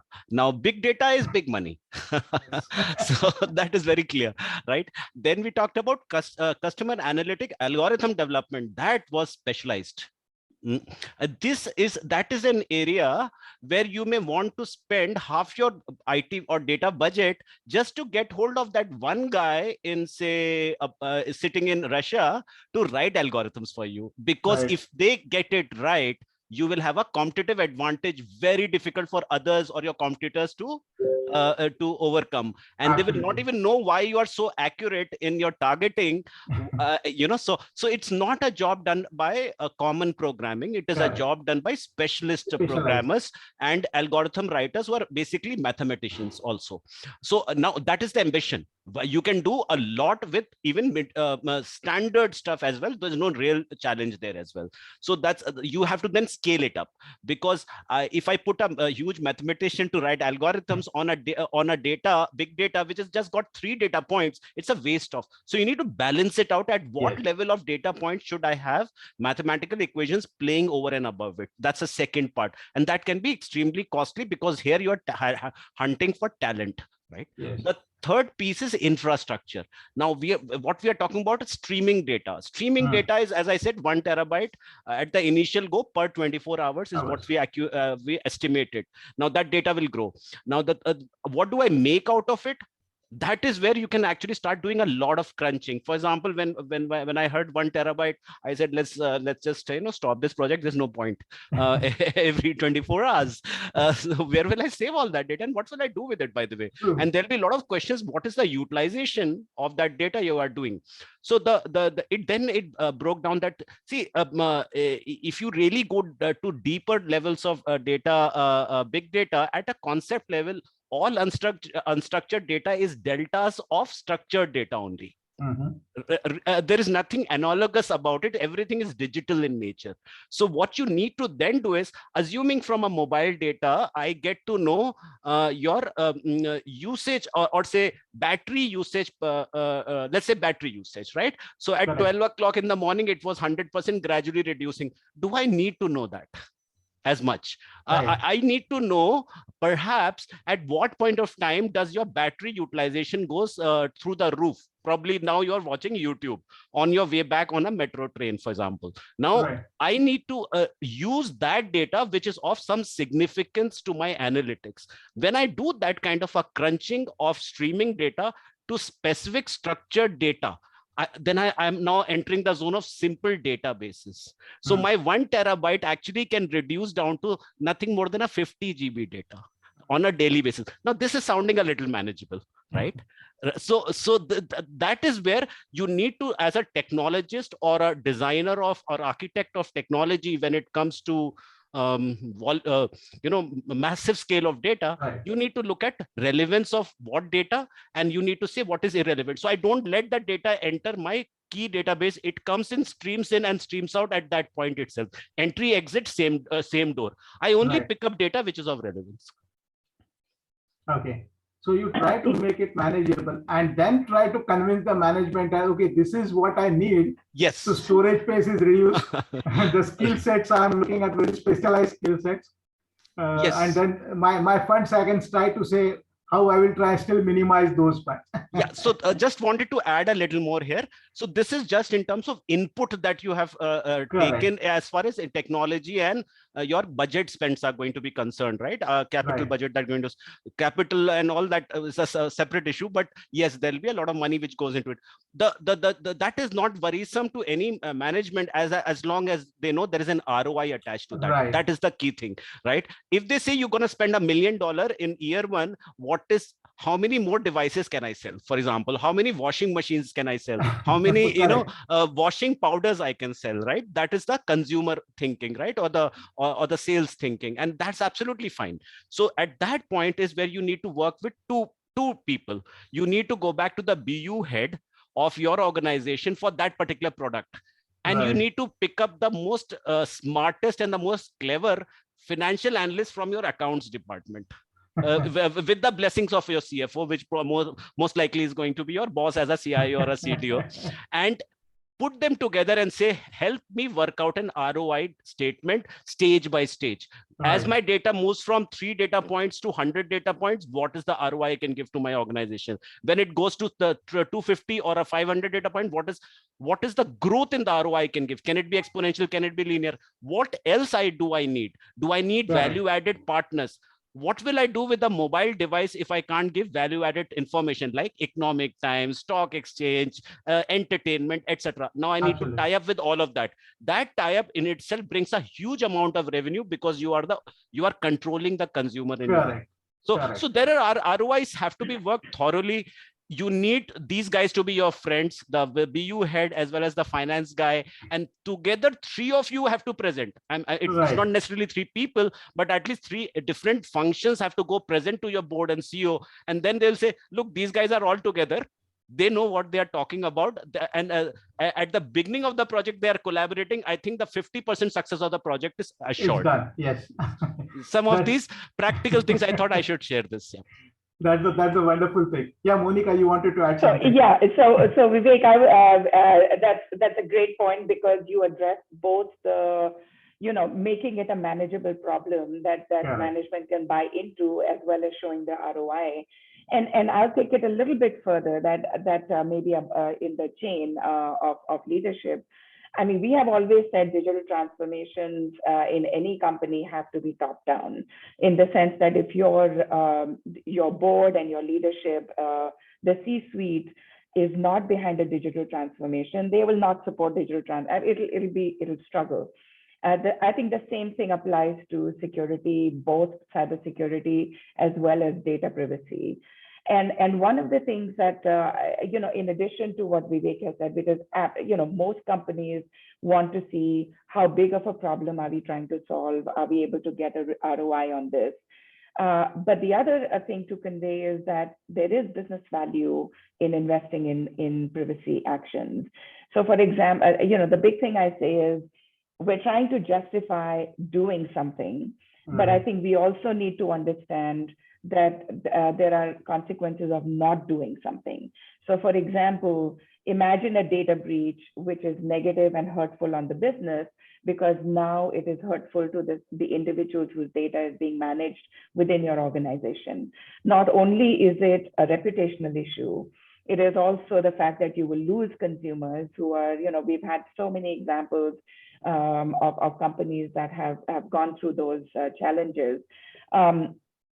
Impacts the growth of business within your segment, and I think just the public and investor trust in the company. So the outside of the very direct measures of what are we trying, the cost and the ROI, there is also the reputational element, which can have very long-term significant impact. I mean, if you look at Apple and Amazon, and how many data breaches have they had about their consumers? Very few.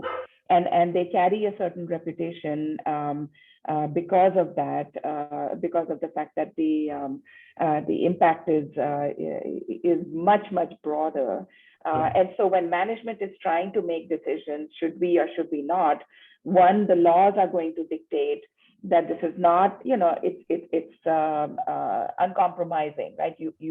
Data privacy is important, but also important for management to understand that there is a business value in investing in data privacy. So Excellent. So now when we're talking about this convincing the management, one of the key point I believe is the governance part of this entire program. So unless and until the management is supportive, they understand the entire governance, how the privacy governance would be in place, they would really not go for it, or even that the program will not have a success unless the management put a support. So to do that, one of the key principles which we can utilize from our proposed Data Protection Act, and that is also there in some of the other countries already enacted Data Protection Act, is the principle of privacy by design. So when we look at these principles based on your research and the expertise in this system design and product engineering, how you really think that this privacy by design can be really implemented, vis-a-vis you can also embed that into a privacy governance framework, which then probably will help management to back the entire program. And it will also help consumer to give a confidence that their data has been protected. Because if you look at the proposed DPA, the significant data fiduciaries are supposed to have the privacy by design policy approved by the Data Protection Authority.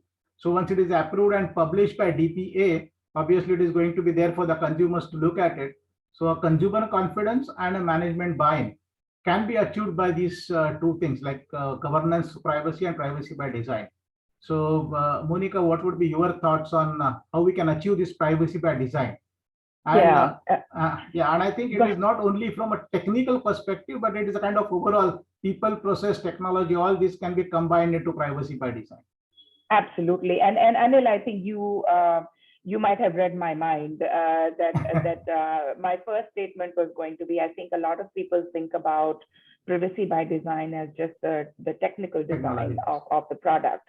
But it is really looking at holistically or an organization where your organization's components along with the technology products are designed with privacy in mind. And so rightly, as you said, technology, people, and processes are very, very fundamental to privacy by design. So, just for, I'm pretty sure the audience we are speaking to is very familiar with privacy by design, but as an academic, I want to make sure that we're on the same page. It's essentially embedding privacy into any new product, new systems and processes as they are being designed and developed. It is not an afterthought. I think that is the important thing to keep in mind. And what it takes is we'll start with the technology piece, where many of our organizations are, following a certain approach to product design, software design, technology design. And whether you use waterfall, agile, whatever methodologies you use, a very, very active part of privacy by design is insert privacy as a part of the design process, right from understanding the user, what their requirements are, what their expectations are, all the way what data is going to feed into the system, and how is it going to be stored, and so on. And I think many teams that I have seen will speak to this and say, yes, we're keeping this in mind. But I think it is going to take an extra step where almost a privacy specialist will need to be assigned to projects, major technology initiatives that can be independent of the software development and design team. Because what we don't want is a conflict of we've got to get this product out soon enough. We have deadlines to meet. And so, the one area we compromise is the privacy part. So the specialist having an independent kind of attachment to the team can sometimes ensure that. Now, it's interesting, as we are getting into the metaverse space, some companies have taken a little bit of ownership of the products they develop. So Facebook, for example, which is, as you know, now is into metaverse, has actually deliberately chosen to develop its own product because they can insert privacy apply privacy by design principles. The challenge is, when you look at companies that have been in existence for a while, you have products that are already existing that were not designed with privacy in mind. And so the question is, do we abandon or do we put a process together to update those products with privacy in mind? And so that's an important consideration for companies to have, is you're designing new products with privacy in mind. What about the old products and how do you update them? And again, this is where the other aspect of privacy by design processes, who is responsible? You put a DPO together. The DPO has maybe a technical team that can then go back and look at existing products and say, where do we begin to unravel these, trigger new IT projects that have to be managed.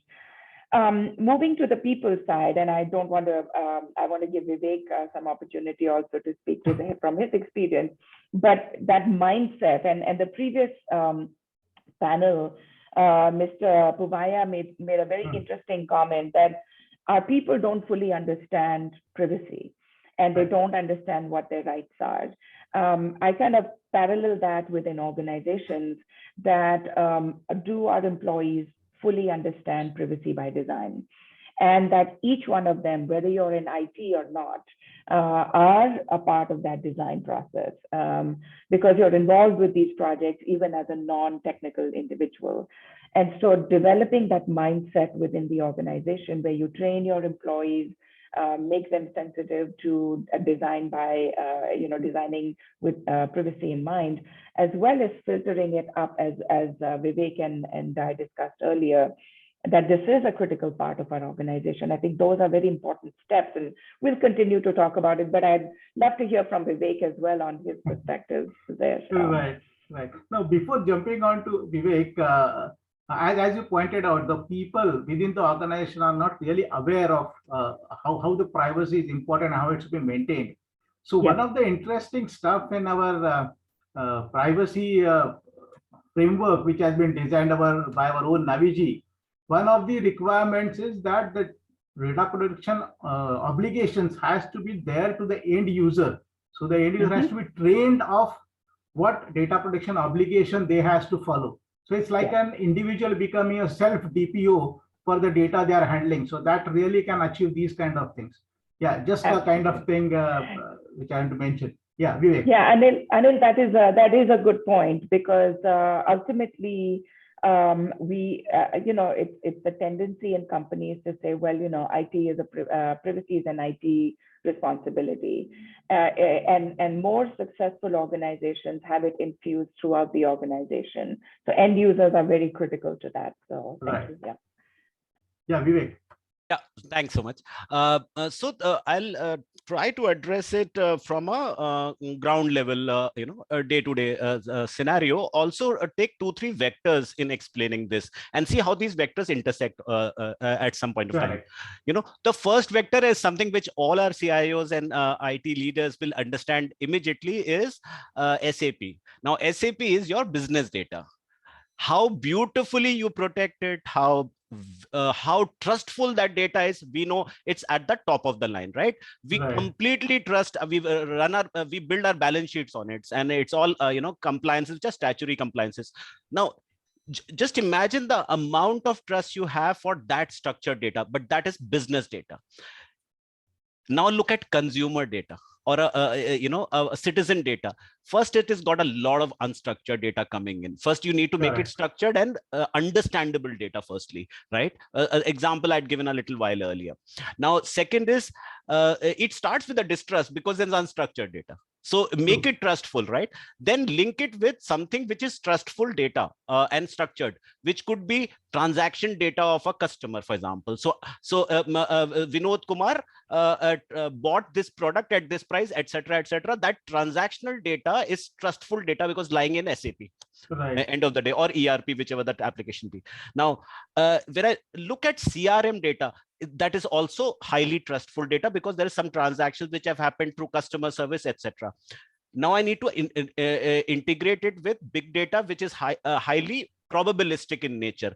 Reduce the probability to the extent it becomes an understandable and manageable data, but still give it some probability figure only because you are interpreting that data. Now, it won't be as solid as SAP data because it's got probabilistic factors. In SAP, there's nothing called probabilistic.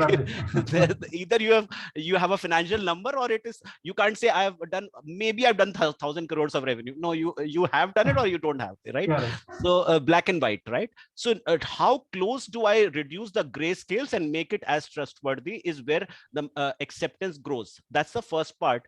Now, the second related to that is data privacy. I believe most organization, it is a top-down approach, and that seems to work. If your leadership is not convinced, there is no way you can take it down and democratize that thought process. Also, I intrinsically, maybe I'm a very conservative guy, so intrinsically I don't believe too much. I believe I don't depend totally on educating the masses within an organization. I would rather built in, as Monica said, built in the privacy aspects, etc., in the design itself, in the architecture itself, so that these thoughts and these kind of decision points don't come in the mind of a assistant manager working in, say, the Dehradun in my organization, right? I don't want him to think about this. He should execute his work without thinking about these aspects. That's my job, not his job, right? So that's one aspect I thought that is an important thing. Make it as trustworthy and build it into the design itself, which is the data privacy piece. First, make that data trustworthy within your organization, and the second step is then to build data privacy. You can't be building data privacy without even the data being trustworthy. So that is one aspect I thought is an important thing. So that's one. Second vector that I thought was important is related to I'm sorry, could you just sort of expand that question again? I'm just missing my thought. Looking at privacy by design, privacy by design. Process technology part. Sure, sure, absolutely. Now, the second aspect is easy to get excited about newer technologies like IoT, etc. Correct. The scale at which the privacy issues will go up the moment you incorporate those kind of technologies is phenomenal. So before that excitement sets in, we should always look at the 4x time of risk that you are going into building newer technologies. So once you understand your consumer data, you have built all these things, and in the structure itself, in the data analytics, in the algorithm, etc. You move to the you start integrating newer technologies, because now you see there is a lot of value there. You start integrating with the value chain through API network, etc. So you start integrating with the value provider like a newspaper or somebody, and you want to provide new information which you are now interacting with your consumer. That is where the difficulty starts. So now you're moving outside, right? And now you're moving to untested and unclear devices like IoT devices. I can tell you that it's now public, but at some point of time we were in a lab of a very recognized global firm, and we wanted to understand how IoT devices operate. Now, my understanding of IoT is from voice-activated devices like Amazon Echo and all those, right up to a CCTV camera, right? So all of this is IoT. The temperature recording which is going on currently in my room, that is also an IoT. Right? A mobile device is a very intelligent IoT. It's a very interactive IoT. That's my definition of IoT. IoT definitions change, by the way. So now, when we looked at that lab and the results, and I just wanted a couple of minutes to explain that, that what it said was, I am not voice activating anything right now. And there were some 8-9 devices lying there which were voice activated, like saying, tell me this, Cortana, tell me this, etc. I wasn't doing anything. Nobody was doing anything. But on the screen, we were seeing a continuous stream of data going out. Now, that was very interesting to me, that what is this data which is going out when I'm not even interacting with that device? Correct. Right? How important is this data that is being collected by the OEM, and why are they collecting it at all? It was unclear. Right? So there is a lot of unknown data collection which goes on in things like IoT or voice activated devices, etc. That's one. Second is, I will just give you another anecdotal example. There was this doorbell there, right? Now, assuming I come near that doorbell, it is sort of senses the spatially who's nearby, and it's supposed to tell me that I'm sensing. It did not sense. It did not tell me. There was no red light which blew up and said, "No, I'm sensing you." It was collecting data, by the way. Right. Then what we did was a third thing, and there were a lot of other things we did in that lab with the R&D guys. One thing we did was we said, let's shut off all of these devices, and let's see what happens on my screen as far as data collection is concerned. A large percentage of these devices, after being shut off, after I shut those devices, for next 30 seconds or more, continued to be streaming some data. Okay, now what it tells me, I'm going really deeper into the R&D aspect, but what it tells me is it did not, that even shutting off does not stop them from picking up some data which was not required actually. So so when I look at when I look at privacy by design, I look at things which are related to these things also, because these are very attractive thing. Organizations will say, let's put an IoT, do this and that. Correct. But boss, you are now increasing your problems, because IoT devices are still very, very unsecure. Second is, what is happening within them? It is no longer coming from standard organizations like an IBM, SAP. It is coming, IoT device comes from anybody. And that is not an IT company, essentially. That is coming from some consumer electronic company also. And there'll be a million companies who are making IoT devices. What is the level of security that you want to have? How will you build it when they are not secure in themselves? So there are very significant challenges, and you can't ignore IoTs anymore, right? So Yes. right. So that's a second important thing. And I'll just leave the stage now, because there are a couple of other points, but we'll discuss that. Okay.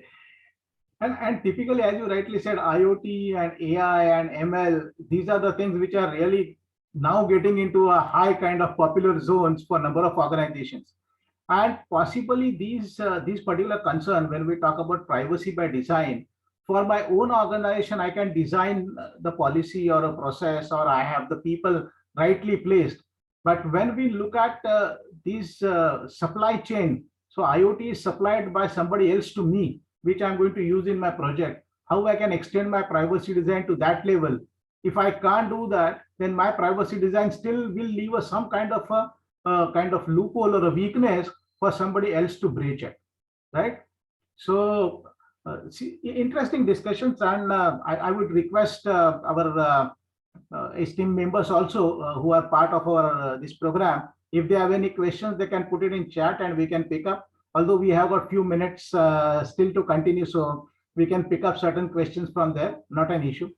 I will tell you one interesting stuff about this privacy by design. And since we talked about Facebook also is coming up with some strong policies on those areas. I had an experience just a few days back that my profile, exact photo and the things have been copied by somebody and created a duplicate profile. Now, if Facebook says that you can restrict copying of your photo and something to only your friend list. So now I have got friends, possibly I was trusting earlier. So I allowed them to do that. And now it looks like somebody from my friend list gone rogue and copied it. So although there is a privacy or a security by design for my profile, but that particular setting has been exploited by my own trusted person. So in that case, it will come to a kind of breach of that privacy by design kind of thing. Now, if these things happens, and if we are using that anonymization, pseudonymization, everything, how the investigator will be really able to identify who was that person who has actually picked my data and created that. So any thoughts on using the tools of anonymization or pseudonymization, at the same time ensuring that you have capabilities to investigate these breaches, where your tools will not become as a hurdle? Because in pseudonymization, we have to mask the identity, but in breach investigation, you will want to reach to that real identity. So there needs to be a balance. So any thoughts? Probably this could be our last question for discussion. So any thoughts on this? So maybe I can start. And so I think the bottom line is with the way, with the intention of protecting privacy, technologies that we have to apply to the data are essential. Now, what a firm has to do is evaluate its risk, right? So this is where your impact assessment, privacy impact assessment comes in. Is it better for us not to spend the effort and the investment in anonymizing the data because we are going to have trouble identifying the occasional breaches? Or is it better for us to anonymize the data and protect the individual on the other side whose data might be breached to the extent feasible? We never have 100% privacy and protection. We all know that, right? So I think when in looking at the risk impact, we'll always lean towards anonymization. That is always the case. One of the things that is, we're beginning to see a little bit more interest and trend in is completely moving away from that and actually going towards synthetic data.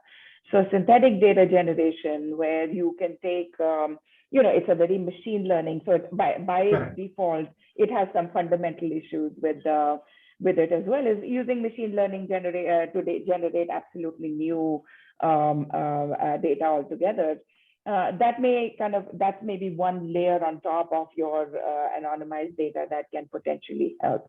So I don't know that there is a straight response, at least from my side, to the question you raised, but ultimately it will come down to the organization doing its privacy impact assessment and saying, where are we better off? And we are better off with anonymizing and having other mechanisms in place to mitigate and reduce the opportunity for, duplication of your profile, for example, the example you gave. So it's more of a balancing act based on the privacy impact assessment. Exactly. Yeah, right. Absolutely. Vivek, any thoughts on this? Yes, very quickly, but I'll divert a little just to give an intriguing thought to the wonderful audience which is collected, and I want to leave some thoughts in the evening for them to have a little bit of a sleepless night also. so data privacy, and we were talking about it the other evening as well. Let's look at AI, because I don't think that 800-pound gorilla can be outside this call at all. It has to be right up there. When we look at Monica absolutely gave the fundamentals on how to look at those aspects that you spoke about, and I think I'll just build over and above on that. I wanted to give this example, which I quote a little bit, is about Sherlock Holmes. Sherlock Holmes would stand by the window and look at a stranger down on the street, right, and tell a lot about that person without knowing that person, right? Now, and that person by chance is a client of a prospective client, walks up, and just before the knock happens, he tells Dr. Watson, this lady or this man which has come in, he or she has committed a crime actually. Or and stuff like that, or is a wonderful person on the wrong side of whatever, right, a personal life or whatever. And when the person would come in, it would be exactly that. Now, Sherlock Holmes did not know anything about that person. Correct. Now, let us compare a Sherlock Holmes with an AI engine. AI is a very smart, intelligent, and continuously growing its intelligence to the level it goes well beyond human comprehension, right? So I'll say AI is like a Sherlock Holmes. Mm-hmm. So when I have done no data privacy breach on Mr. Anil or Sameer's data, I have done nothing. Okay, all I have done is, because I'm an AI engine, I will collect all the data around you, not your data, right? Make something called inferences out of it. So this is the whole the inference logic plays out there. Now that inference logic will tell me what is that you are going to buy this Sunday in, say, Connaught Place, right? Mm-hmm. And it will be bang on accurate every time I do that inference. Every weekend by the same time next year, it will be even more accurate than your family would know. They would not know you're going to buy a pair of sneakers on Sunday. It's probably not there in your mind, but you'll end up buying that. So what is AI doing? It did not breach your data privacy. It did inferences of all inference logic of all those things which are surrounding you, right? Activities of friends, activities of somebody in that neighborhood, activities of that geography, and makes predictions about your, I'm just giving an example, a buying behavior on a particular day, right? Now, I did not breach data privacy. I used an AI engine. And and this is sort of trying to answer that question in a very different manner that you had asked, right? So using bots, using AI, using data which is coming from IoT, sensors, etc., I make inference logics out of that, and I am able to make predictions. I have still not breached any data privacy. Right. So it's going to be difficult road ahead on data privacy, but I think these are the challenges, and there are very good brains all over the world, and there are fantastic people in this forum as well, and we'll be thinking further how to be a little ahead of the curve as compared to these kind of activities which are not welcome. Right. Yeah, and I think if I can add very quickly on a couple of comments. Absolutely, Vivek, I think what you raised is a really critical issue that there is an unknown side of AI that we are constantly dealing with. Right. And do we have a right solution? I think the laws are going to take some time to get up to speed with that. It is going to fall a lot on organizations. If you look at COVID, for example, as standards, monitoring and implementing the use of innovation, ensuring traceability, accountability. Those, unfortunately, maybe the monitoring of AI will have to first happen in-house until the laws catch up with it. But now, we are in a position where a new law is emerging in India. Perhaps that upfront thought process can be engaged. But the other thing I say about AI and data privacy is, make a friend out of your enemy. And we've kind of talked about the enemy side of AI. But when we look at what AI can do for big data privacy, I think there's a lot of potential that lies there. I talked about synthetic data generation earlier. Right. But if you look at supporting the classification of different protection levels of data, right? It can look at data and say certain aspects of our data require higher levels of protection, and what might those be? Right. Looking at patterns of consumers who want to be forgotten, allow a firm to be proactive in policies and standardized policies across the organization. Right. And then, better response to AI breaches. In fact, one of the questions in the Q&A section relates to breaches of data, and AI can play a significant role in that. So I think what we have to do is organizations have to kind of figure this out as part of existing standards until the laws catch up. And on the other hand, try to see how can AI support data privacy for us as we go forward. So, correct. So if we really look at these kind of advancement, probably that privacy by design, which we're discussing, will also have something like layered privacy by design. So you look at each layer and try to see how I can build privacy with these different layers and try to ensure the trust for the customers at the same time, monetization of data through AI and ML, maintaining the compliance with the laws also. I think that was a very fantastic discussion. Samir, if we have missed out any questions, if you can just look at it. I think we have addressed as the questions raised. We have addressed most of the questions. Dr. If anything missed up, we'll definitely. Mr. Kudandram had asked a question which Monica had just answered about, in the enthusiasm of exploiting the data, how the data leaks have to be ended using technology. That has been covered by Monica just now, and Vivek also covered it. I think most of the other questions have been covered already. Right. So it's very nice. I think we had a very good session. Anil, thanks, and also thanks to Vivek and Monica. And especially to Monica, I mean, it must be very early in the morning in US right now. No problem. It's your dinner time, so. So thank you very much, Monica, getting up so early and sharing so much of real deep thoughts, and that to be the real fresh kind of mind very early in the morning. And thank you, Vivek. Thank you very much. And we really want you to be continuing to be our friends here on the platform FDPPI, so that we can keep on picking your brains more and more in our next sessions. Most welcome. Absolutely. Yeah. Thanks very much. I can hand over back to Limeji. Samir sir, you need to introduce me. Yeah.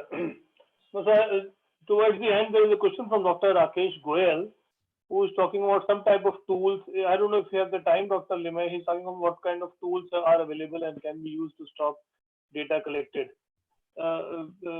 Monica or Vivek would like to take that as a last question. Dr. Rakesh Goyal is a very senior person in our FDPI, and he's Mumbai based, and he has just posted a query. Maybe you can take it up in a minute, either of you. Monica, you want? I'll just quickly talk about the consumer side. What's been raised in the question by Dr. Goyal. It's a very well-known, what we refer to as the privacy paradox, where consumers are saying, look, I really care about data privacy, and I'm going to walk away from companies that are not going to give me assurance that they're going to protect my data. But on the other hand, how many times have we gone on a website and said, okay, accept my cookies because I want the service that is being provided? So the paradox is coming at that level. I am not sure that there are any tools that would address the prevention of data collection unless there is actively, we talked about privacy by design, but also the consent process is well managed. And right now the consent process is absolutely terrible, as we all know.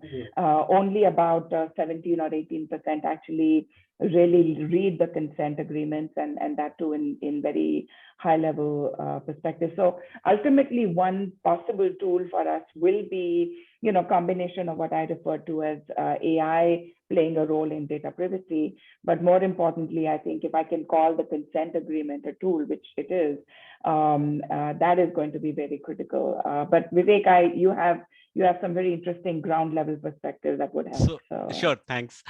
Just wanted to, on this wonderful question actually asked, it requires a full session actually to be able to, really do justice, because this is the heart of this entire thing. I wanted to sort of take a counterintuitive approach to this query. The thought is, with Google Maps, I'm able to find the place where I have to go for an evening dinner with my friends, right?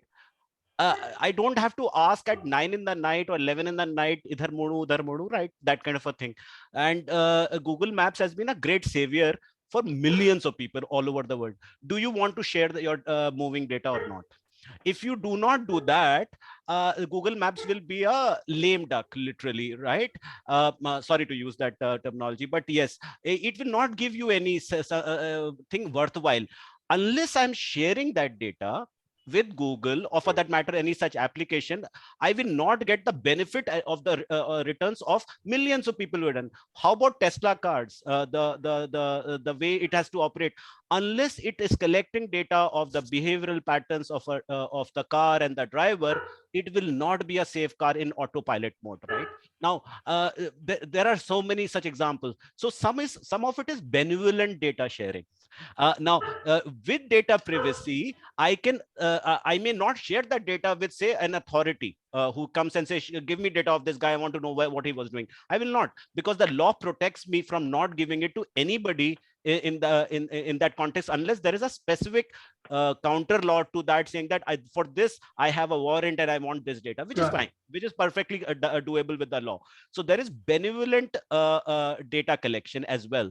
There is not benevolent data collection and misuse of data. The moment you start selling it, the data of a consumer, etc., you are the primary data collector, and that data leaks out from you, then you have no control. And I think that is, you will have to narrow down areas where consent is given, but to the extent that consent is to be given. I may give consent for using of data by Google, but I don't know, because Google is far more creative than me as a common person. It will know how to use that data effectively for the larger good of the citizens of the world, right? So beyond a point, my consent also loses its, because if I just go by consent of data usage, there is to be some terms and conditions attached to it. But you taking that data, giving it to a partner, you have lost control of that data. Now, that is where I think we'll have to narrow down. I mean, I'm talking about one issue where there are hundreds of such issues which are intersecting. So I'll just leave it at that point. But important thing is to realize that ironclad laws to stop data sharing is not possibly the way forward. You will have to look at data sharing, which has done good to millions of people all over the world through Google Map kind of examples, using AI, etc., Tesla cards, etc.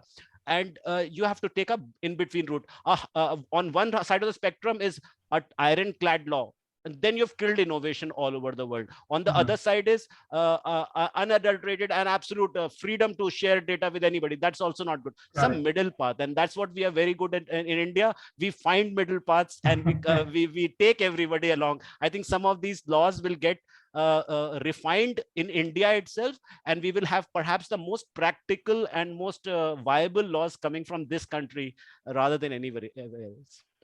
That's a wonderful insight. Yeah. Yes. Okay, thanks, Anil, for moderating the session Pleasure. beautifully.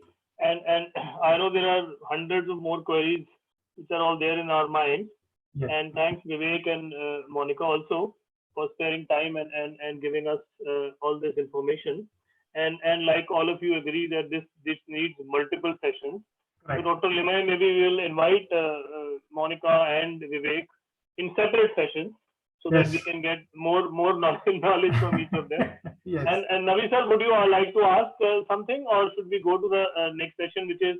No, I think we will reserve some questions to Mr. Vivek when he comes for a separate session, particularly the concept of, say, the privacy as seen by a machine.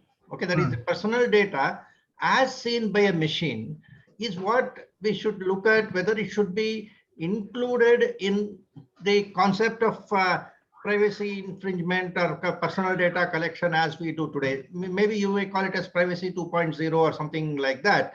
Say, if an AI machine is viewing certain things, which Vivek was explaining, and it is generating an inference in which, like the Sherlock Holmes, there is no contribution, there is no collection. I derive a certain inference entirely because I have that capability. Now, should the law look at that as a collection of information, collection of personal information, or should it be an exempted category? That is where the visibility of personal data lies entirely with a machine and not interpreted by a human being sitting behind him. That data we should classify as a different kind of personal data, like Vishnu was telling. In fact, this Google data is what Sri Krishna Committee also called as community data. Okay, so there are certain data which is collected, but it's not necessarily damaging to the individual. Okay, so our classification of data as personal data and sensitive personal data, critical data, needs some elaboration to accommodate such of those data, which you can call it as benevolent data or whatever is that. But I think there is a need for an academic discussion on this theory of data. Okay, our privacy laws are based on some archaic thought process, and that's why we are having more of debate in which we disagree with each other. But actually, if you look at the legitimate interest, of course, I normally use the term legitimate interest of an organization to collect and do something good to the society. And I think some very good thoughts have been given by both Vivek and Monica, and we will definitely look at some other opportunity for a more detailed discussion. Thank you, Vivek. Particularly, I was very much impressed with your very honest expression of your experience gathered over years. It was very, very illuminating. Yes, thank you. Let me make a statement here. Excuse me. I'm assuring that Vivek will be here for a Gyanvardhani session next month for sure. Okay. Anything for you, sir, Arya sir, anytime, 24/7. Now, by that time, we will have our new act if necessary, then we will pick you up. Yes. And particularly this algorithmic transparency and certification of the software and hardware, which is going to be bothering a lot of people as we go forward. Okay, what is algorithmic transparency? How do you put it in a privacy by design policy? Okay, if that is the question. Okay, now how will an organization express what algorithm is doing and then reduce it into a policy document and give it for certification to the Data Protection Authority. That is a challenge which is going to be needs to be addressed. Yeah. Yeah. Okay. So thanks a lot, Vivek and Monica, once again. And like all of us strongly feel that we need separate sessions from you, Vivek, from practical corporate experience, especially working with a very well-known mobile company, which we discussed that the name should not be disclosed, but having worked with those kind of companies, and Monica's experience in actually working as an academician in the AI space, and that also in US, where of course the atmosphere is different and the dynamics are different. So thank you very much, and we'll surely be in touch again. So now let me introduce Dr. S.P. Arya, who is the president of our National Governing Council of the FDPPI, and Dr. Adya comes with more than 36 years of experience, and he's been a CIO, CTO, and all his life with various companies. He is also the founder president of a CIO forum called CIOs of India, and has been declared multiple times top 100 best CIOs in India, and has experience in various business consulting roles throughout his life. As part of FDPI, he was, like I mentioned, elected unopposed as the president of this organization, and we are very happy to have him here today. And I'll give my floor to Dr. Arya to speak a few words on the event today and the way forward. Sir. Good evening, everyone. What should I say? What a fantastic two-panel discussion we had today. First by Sajjan Poovayya and Rodney Ryder, and moderated by Meenaji, wonderfully moderated by Meenaji, rather I must say, and wonderfully expressed, and their thoughts from expression of thoughts by Rodney Ryder and this Sajjan Poovayya ji. Oh, what a knowledgeful session it was. And then came the next session, technical session. Vivek was outstanding, and Monica was equally outstanding, and superbly moderated by Anil Chiplunkar ji. They have given so much of knowledge today. Okay, people have been very excited. I was reading in my group, comments, and then especially all the panels today have been really, really great. Okay. So I will not take much time because a lot of things they have already spoken. I have one or two points to say about data privacy and privacy by design. One is that I think you will agree that data privacy, the definition is not uniform across the world. All the laws have their different definition for data privacy. And a slight change in word can change the definition also, and many things into it, and law around it. So what can say UK defined or Gdpr defined data privacy, India defined differently, CCPA defined differently. There may be different can say inference taken out of it, and then there could be a clash also. So my major concern is that can there be a uniform definition for data privacy? Okay. Then second point is that when we are talking about sharing of data or data capture by government, any government, whether it's the UK government, US government, California government, or Indian government. Okay. There was a point that they should not exempt themselves from those law. Okay.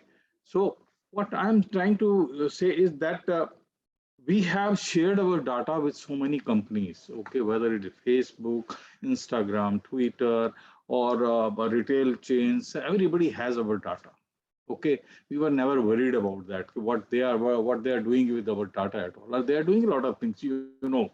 Okay, today I'm looking at a piano. Next day I will have my Instagram, my Google, my Facebook filled with the various design of the piano. and then they are pushing those things into my mind. They have taken out a very deep inference quickly, and then pushing those things to sell to me at every place wherever I visit. Okay, so my data is already there. Okay, that next my point is that, so why should we worry about if government is using my data? They are not harming me. I have never seen any government is harming, except the guy is some notorious or can say a different kind of guy. Our kind of people are not never touched by government at all. So we should not worry about that. One. Secondly, right to forget. I would like to add one more thing. When I'm talking about right to forget, I would like to add I have a right to know when I will be, what is the date, that date. I would like to to be forgotten by, my data processor or data fiduciary. So I should know from when I'm sharing data, there should be a column, okay, by what you will remove my data. If it is not there, my right to forget is half baked. So I know I should note, I should define, okay, this is the date I will give my data. You should not use beyond that. Those kind of things should be incorporated in the law later, and that will make it more robust and more stronger.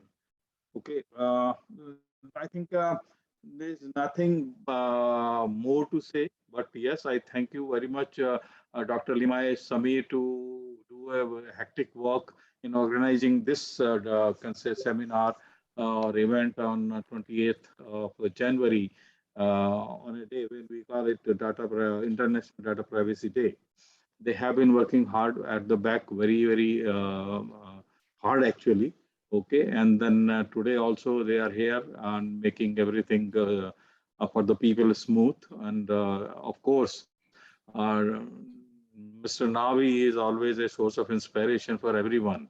Okay, and then there is always a thing to learn from him. Not one thing, many things to learn from him always. Okay, and that's and today Vivek, Monica, Sajjanji, and Rodney, thank you very much. You were really wonderful and excellent in your expressions of thoughts, and we get immense knowledge today. And I will request here only Vivek to come next month and then give us a full 1 hour Gyan. Okay, and then we'll call Monica also for the Gyan Vardhani. And there's a heavy demand for you both. So thank you very much. Thank you, audiences. You were very patient to hear also all. And thank you all. Thank you. Thank you. Thank you. It's an honor. Thanks. Dr. Limay. Yeah. So I think most of the work is done by our chairperson of NGC, Dr. Adya. So it's my just formal duty to propose vote of thanks on behalf of FDPPI and NGC NAC for all the participants, beginning with Senior Counsel Sajjan Poovayya, Advocate Rodney Ryder. The panel was brilliantly moderated by our own Ms. Monica Lal. Then came there were two different sectors. One is batting and another is bowling, like in every cricket team.